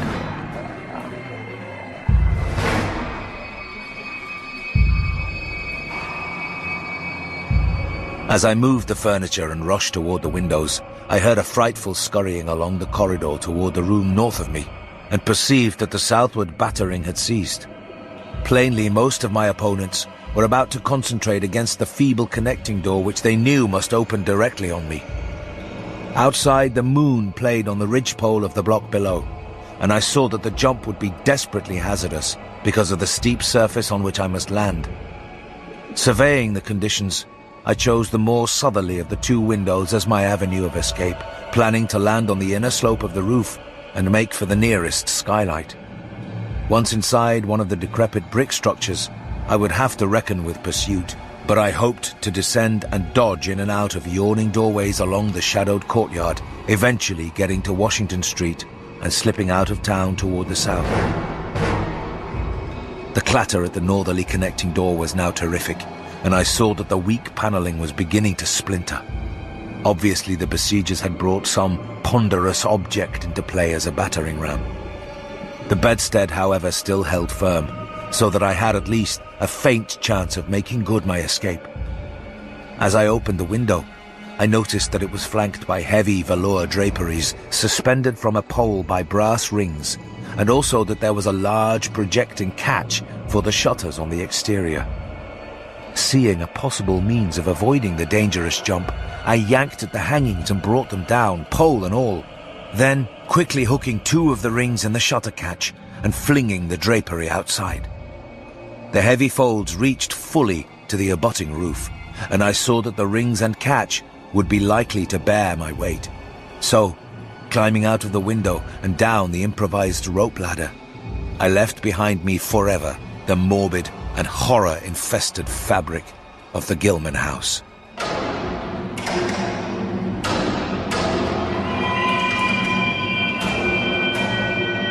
I landed safely on the loose slates of the steep roof and succeeded in gaining the gaping black skylight without a slip.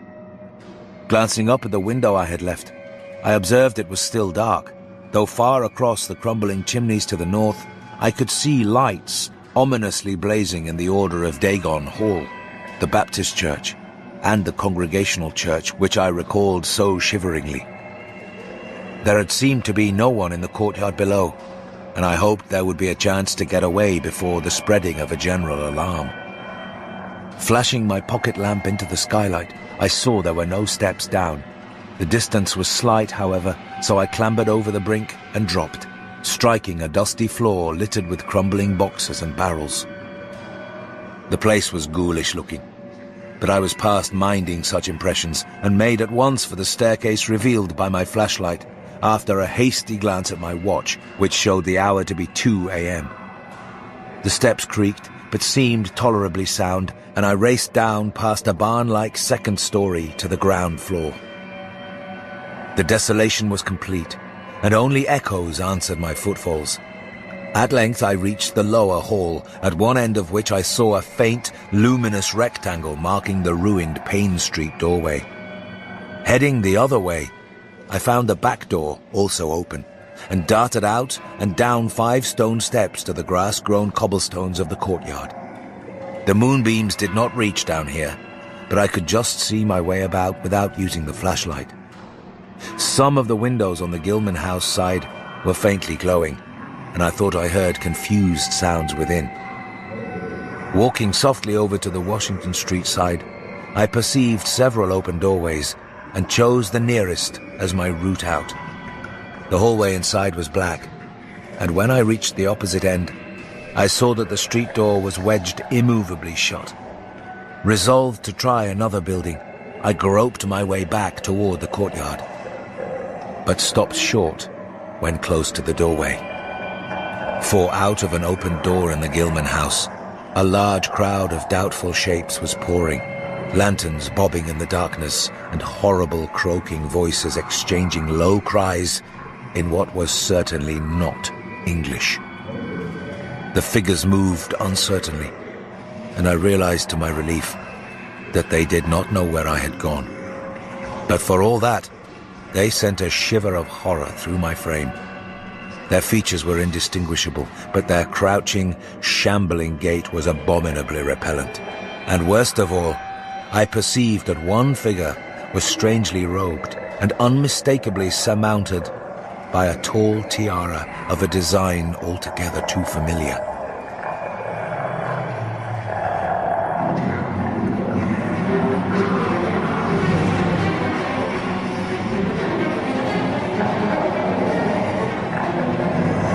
As the figures spread throughout the courtyard, I felt my fears increase. Suppose I could find no egress from this building on the street side. The fishy odor was detestable, and I wondered I could stand it without fainting. Again groping toward the street, I opened a door off the hall and came upon an empty room with closely shuttered but sashless windows. Fumbling in the rays of my flashlight, I found I could open the shutters, and in another moment had climbed outside and was carefully closing the aperture in its original manner. I was now in Washington Street, and for the moment saw no living thing nor any light save that of the moon. From several directions in the distance, however, I could hear the sound of hoarse voices, of footsteps, and of a curious kind of pattering, which did not sound quite like footsteps. Plainly, I had no time to lose. The points of the compass were clear to me, and I was glad that all the streetlights were turned off, as is often the custom on strongly moonlit nights in unprosperous rural regions. Some of the sounds came from the south, yet I retained my design of escaping in that direction.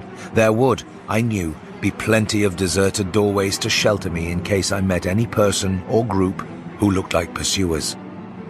I walked rapidly, softly, and close to the ruined houses. While hatless and disheveled after my arduous climb, I did not look especially noticeable, and stood a good chance of passing unheeded if forced to encounter any casual wayfarer. At Bates Street, I drew into a yawning vestibule while two shambling figures crossed in front of me, but was soon on my way again and approaching the open space where Elliott Street obliquely crosses Washington at the intersection of South. Though I had never seen this space, it had looked dangerous to me on the grocery youth's map, since the moonlight would have free play there. There was no use trying to evade it, for any alternative course would involve detours of possibly disastrous visibility and delaying effect. The only thing to do was to cross it boldly and openly, imitating the typical shamble of the Innsmouth folk as best I could, and trusting that no one, or at least no pursuer of mine, would be there.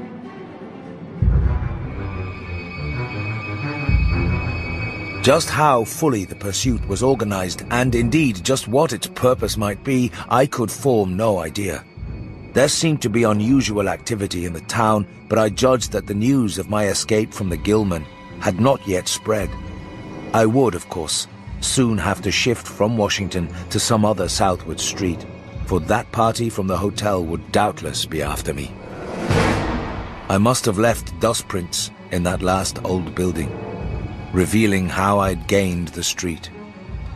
The open space was, as I had expected, strongly moonlit, and I saw the remains of a park-like, iron-railed green in its center.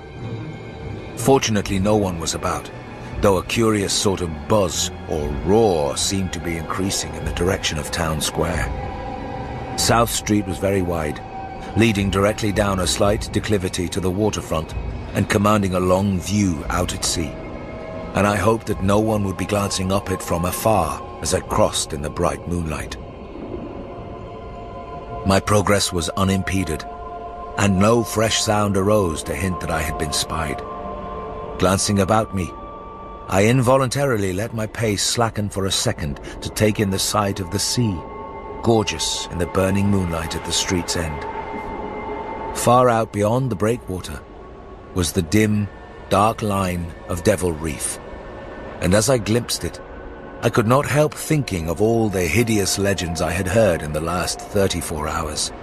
Legends which portrayed this ragged rock as a veritable gateway to realms of unfathomed horror and inconceivable abnormality. Then, without warning, I saw the intermittent flashes of light on the distant reef. They were definite and unmistakable, and awaked in my mind a blind horror beyond all rational proportion. My muscles tightened for panic flight, held in only by a certain unconscious caution and half-hypnotic fascination.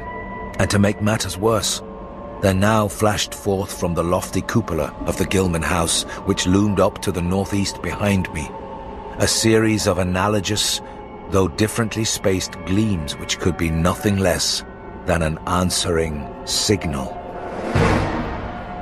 Controlling my muscles and realizing afresh how plainly visible I was, I resumed my brisker and feignedly shambling pace, though keeping my eyes on that hellish and ominous reef as long as the opening of South Street gave me a seaward view. What the whole proceeding meant I could not imagine, unless it involved some strange rite connected with Devil Reef, or unless some party had landed from a ship on that sinister rock. I now bent to the left around the ruinous green, still gazing toward the ocean as it blazed in the spectral summer moonlight, and watching the cryptical flashing of those nameless, unexplainable beacons. It was then that the most horrible impression of all was borne in upon me. The impression which destroyed my last vestige of self-control and set me running frantically southward past the yawning black doorways and fishily staring windows of that deserted nightmare street. For at a closer glance, I saw that the moonlit waters between the reef and the shore were far from empty. They were alive, with a teeming horde of shapes swimming inward toward the town. And even at my vast distance, and in my single moment of perception, I could tell that the bobbing heads and flailing arms were alien and aberrant in a way scarcely to be expressed or consciously formulated.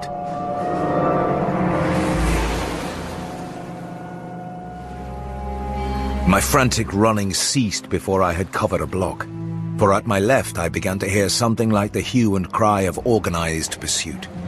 There were footsteps and guttural sounds, and a rattling motor wheezed south along Federal Street.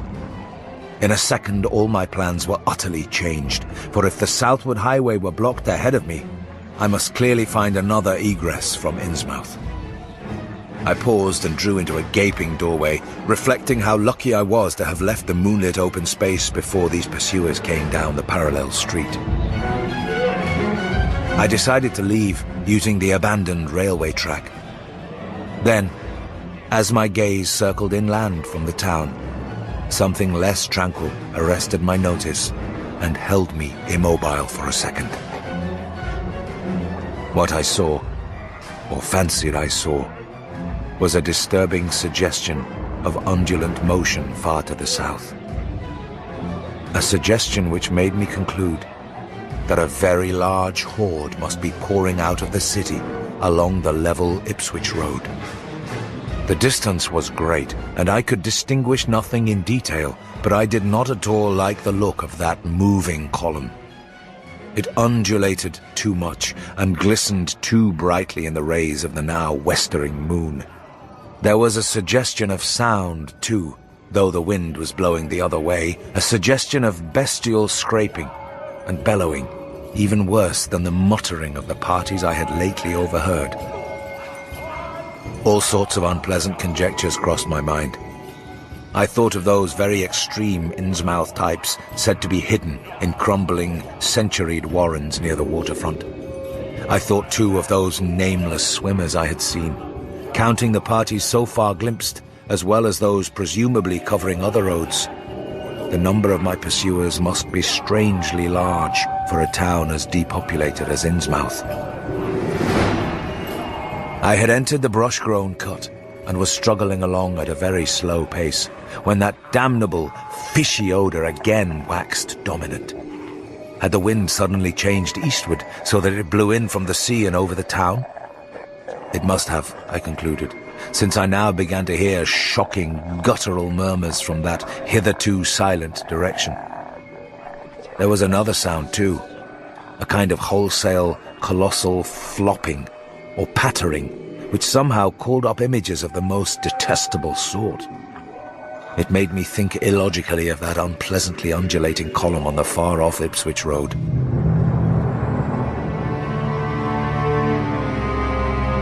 And then both stench and sounds grew stronger, so that I paused, shivering and grateful for the cut's protection. Crouched in the bushes of that sandy cleft, I felt reasonably safe, even though I knew the searchers would have to cross the track in front of me, not much more than 100 yards away. I would be able to see them, but they could not, except by a malign miracle, see me. All at once I began dreading to look at them as they passed. I saw the close moonlit space where they would surge by, and had curious thoughts about the irredeemable pollution of that space. They would perhaps be the worst of all Innsmouth types, something one would not care to remember. The stench waxed overpowering, and the noises swelled to a bestial babble of croaking, baying, and barking without the least suggestion of human speech. Were these indeed the voices of my pursuers? Did they have dogs after all? So far I had seen none of the lower animals in Innsmouth. That flopping or pattering was monstrous. I could not look upon the degenerate creatures responsible for it. I would keep my eyes shut till the sounds receded toward the west. I am not even yet willing to say whether what followed was a hideous actuality or only a nightmare hallucination. The later action of the government, after my frantic appeals, would tend to confirm it as a monstrous truth. But could not a hallucination have been repeated under the quasi-hypnotic spell of that ancient, haunted and shadowed town? Such places have strange properties, and the legacy of insane legend might well have acted on more than one human imagination amidst those dead, stench-cursed streets and huddles of rotting roofs and crumbling steeples. Is it not possible that the germ of an actual, contagious madness lurks in the depths of that shadow over Innsmouth? Who can be sure of reality after hearing things like the tale of old Zadok Allen? The government men never found poor Zadok, and have no conjectures to make as to what became of him. Where does madness leave off, and reality begin? Is it possible that even my latest fear is sheer delusion? But I must try to tell what I thought I saw that night under the mocking yellow moon. Saw surging and hopping down the Rowley Road in plain sight in front of me as I crouched among the wild brambles of that desolate railway cut. Then I knew that a long section of them must be plainly in sight where the sides of the cut flattened out and the road crossed the track. And I could no longer keep myself from sampling whatever horror that leering yellow moon might have to show. It was the end, for whatever remains to me of life on the surface of this earth, of every vestige of mental peace and confidence in the integrity of nature and of the human mind. Can it be possible that this planet has actually spawned such things? That human eyes have truly seen, as objective flesh, what man has hitherto known only in febrile fantasy, a tenuous legend? And yet I saw them, in a limitless stream, flopping, hopping, croaking, bleating, surging inhumanly through the spectral moonlight, in a grotesque, malignant saraband of fantastic nightmare.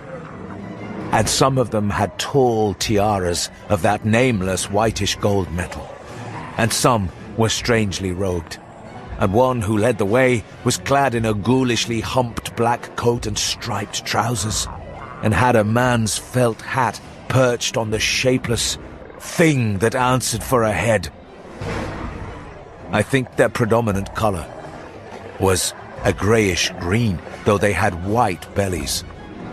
They were mostly shiny and slippery, but the ridges of their backs were scaly. Their forms vaguely suggested the anthropoid, while their heads were the heads of fish, with prodigious bulging eyes that never closed. At the sides of their necks were palpitating gills, and their long paws were webbed. They hopped irregularly, sometimes on 2 legs, sometimes on 4. I was somehow glad that they had no more than 4 limbs. Their croaking, baying voices, clearly used for articulate speech, held all the dark shades of expression which their staring faces lacked. But for all their monstrousness, they were not unfamiliar to me. I knew too well what they must be, for was not the memory of that evil tiara at Newburyport still fresh? They were the blasphemous fish frogs of the nameless design. Living, horrible, and their number was past guessing. It seemed to me that there were limitless swarms of them, and certainly my momentary glimpse could have shown only the least fraction. In another instant, everything was blotted out by a merciful fit of fainting. The first I had ever had.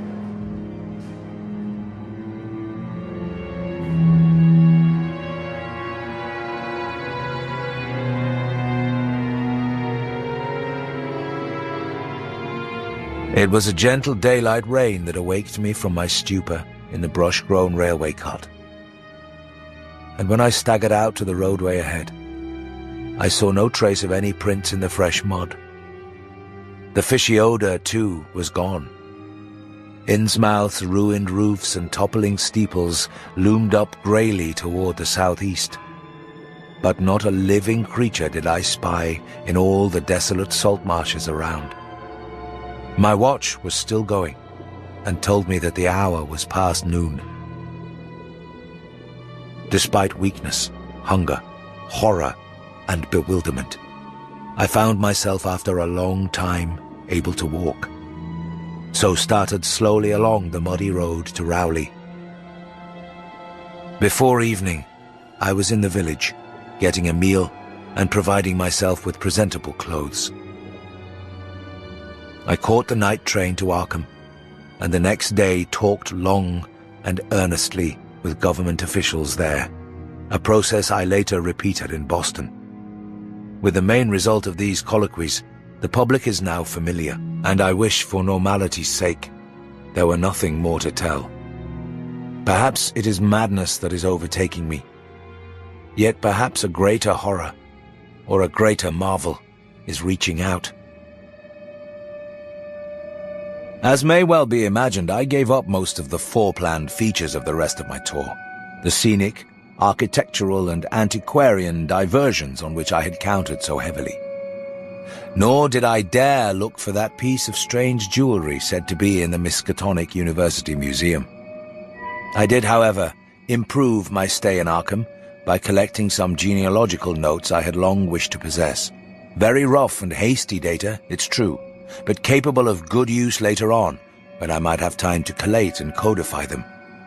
The curator of the Historical Society there, Mr. E. Lapham Peabody, was very courteous about assisting me, and expressed unusual interest when I told him I was a grandson of Eliza Orne of Arkham, who was born in 1867 and had married James Williamson of Ohio at the age of 17.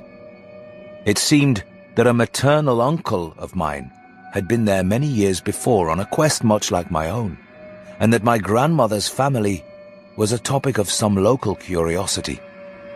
There had, Mr. Peabody said, been considerable discussion about the marriage of her father, Benjamin Orne, just after the Civil War, since the ancestry of the bride was peculiarly puzzling. That bride was understood to have been an orphaned Marsh of New Hampshire, a cousin of the Essex County Marshes. But her education had been in France, and she knew very little of her family. A guardian had deposited funds in a Boston bank to maintain her and her French governess. But that guardian's name was unfamiliar to Arkham people, and in time he dropped out of sight, so that the governess assumed his role by court appointment. But the most baffling thing was the inability of anyone to place the recorded parents of the young woman, Enoch and Lydia Meserve Marsh, among the known families of New Hampshire. Possibly, many suggested, she was the natural daughter of some Marsh of prominence. She certainly had the true Marsh eyes. Most of the puzzling was done after her early death, which took place at the birth of my grandmother, her only child. Having formed some disagreeable impressions connected with the name of Marsh, I did not welcome the news that it belonged on my own ancestral tree. Nor was I pleased by Mr. Peabody's suggestion that I had the true Marsh eyes myself. However, I was grateful for data which I knew would prove valuable, and took copious notes and lists of book references regarding the well-documented Orne family.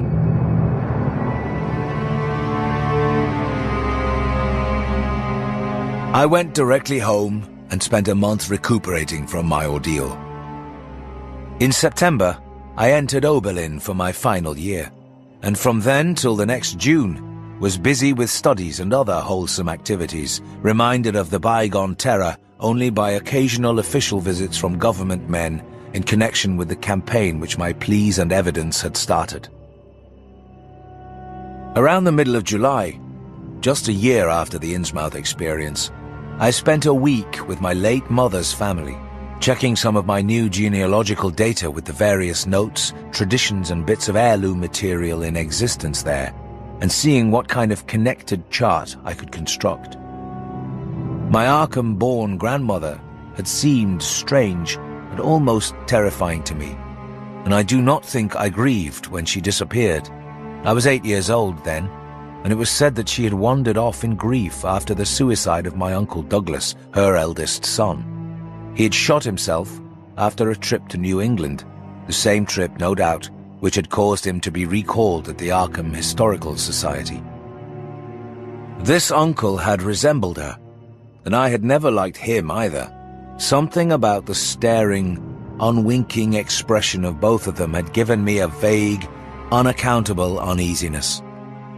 My mother and Uncle Walter had not looked like that. They were like their father, though poor little cousin Lawrence, Walter's son, had been an almost perfect duplicate of his grandmother before his condition took him to the permanent seclusion of a sanitarium at Canton. I had not seen him in 4 years, but my uncle once implied that his state, both mental and physical, was very bad. This worry had probably been a major cause of his mother's death 2 years before.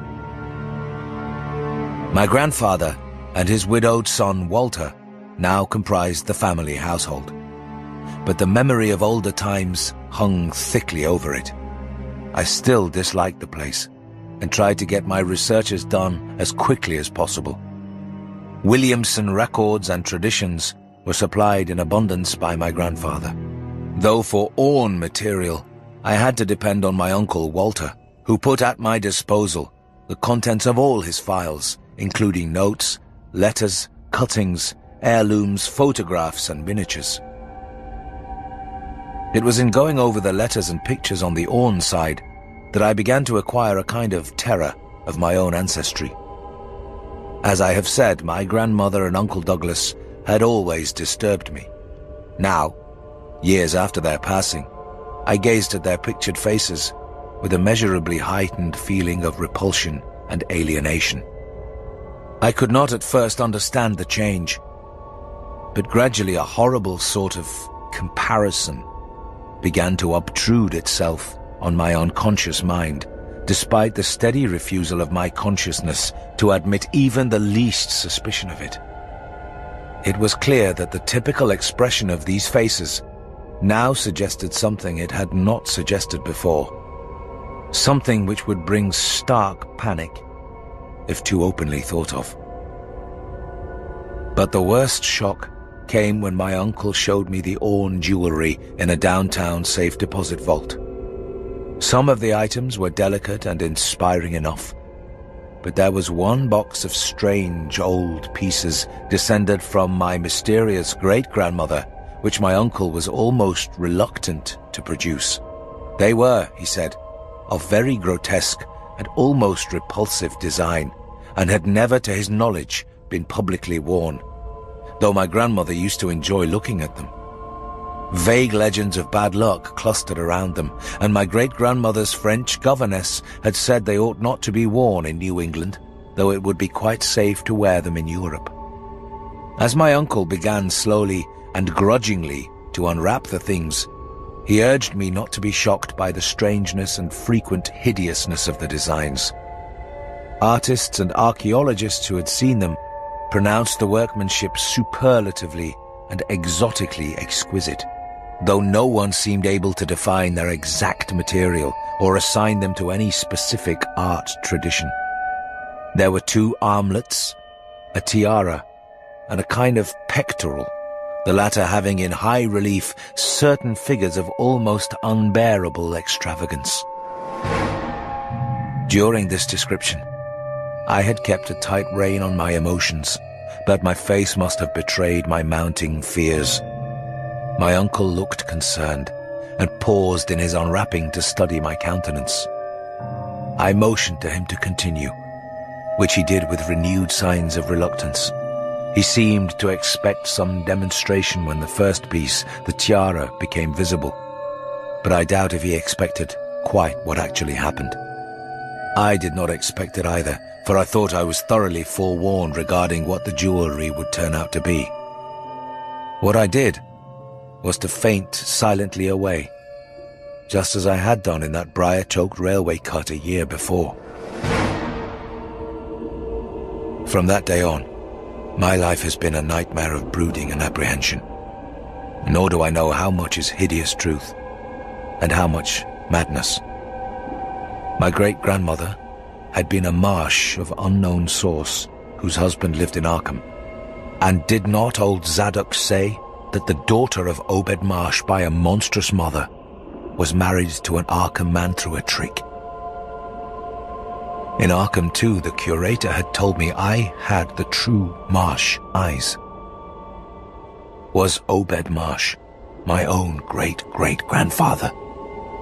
Who, or what, then, was my great-great-grandmother? But perhaps this was all madness.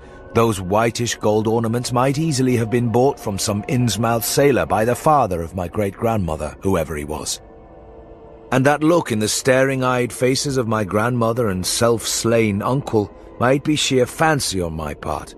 Sheer fancy, bolstered up by the Innsmouth shadow which had so darkly colored my imagination. But why had my uncle killed himself after an ancestral quest in New England?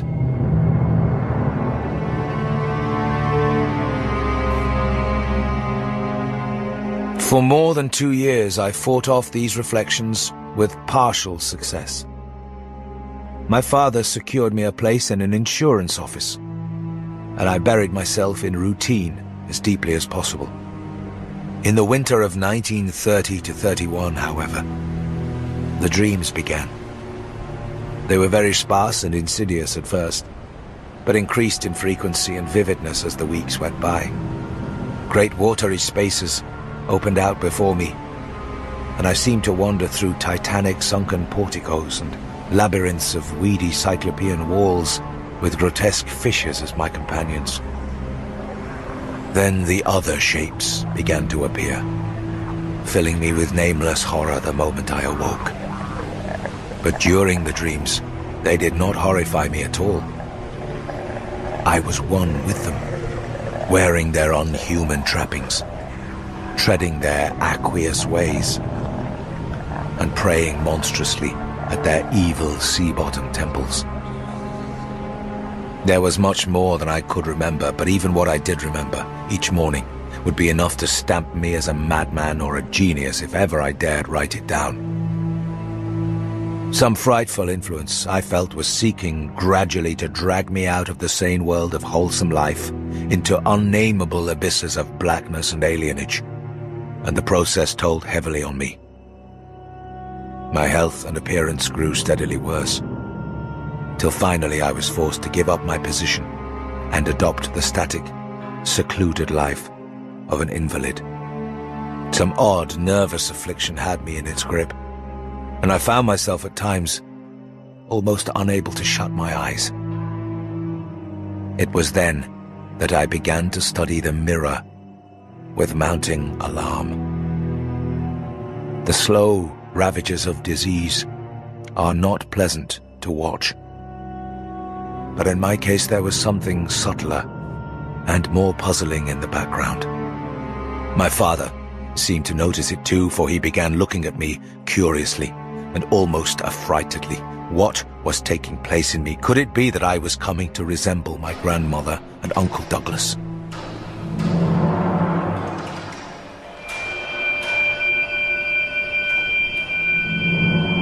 One night, I had a frightful dream in which I met my grandmother under the sea.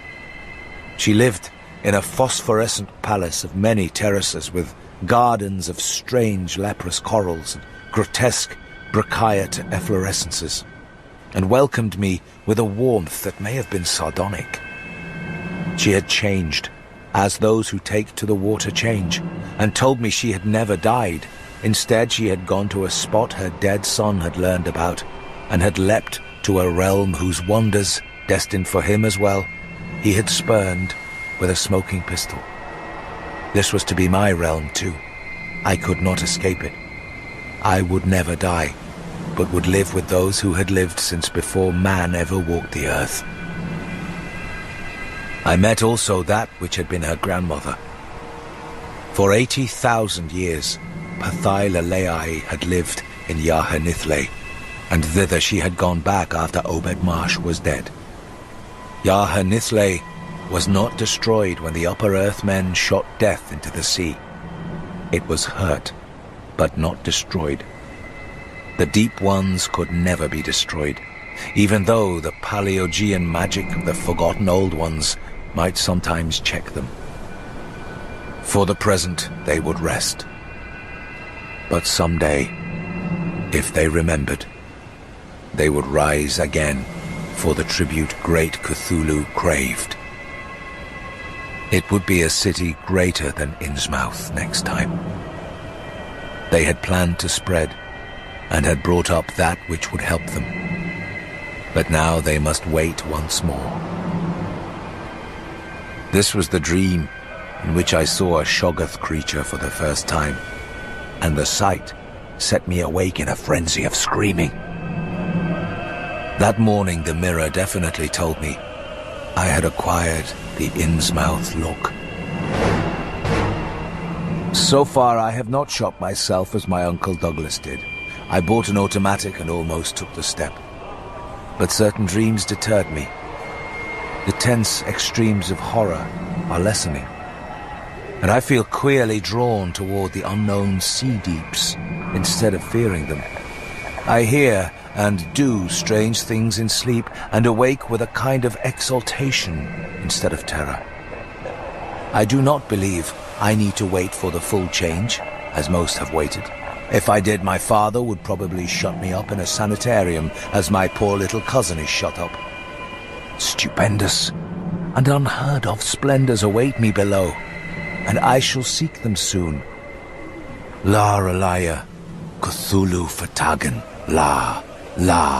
No, I shall not shoot myself. I cannot be made to shoot myself. I shall plan my cousin's escape from that Canton madhouse, and together we shall go to marvel-shadowed Innsmouth. We shall swim out to that brooding reef in the sea, and dive down through black abysses to Cyclopean and many-columned Yahanithle. And in that lair of the Deep Ones, we shall dwell amidst wonder and glory forever.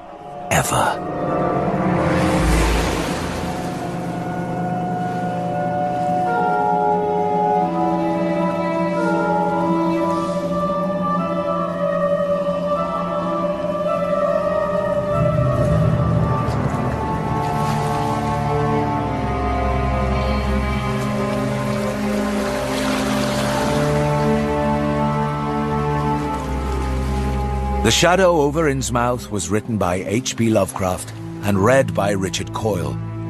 It was abridged by Paul Kent, and the music was composed by John Nichols. The series was produced by Neil Gardner and was a Ladbroke Radio production for BBC Radio 4 Extra.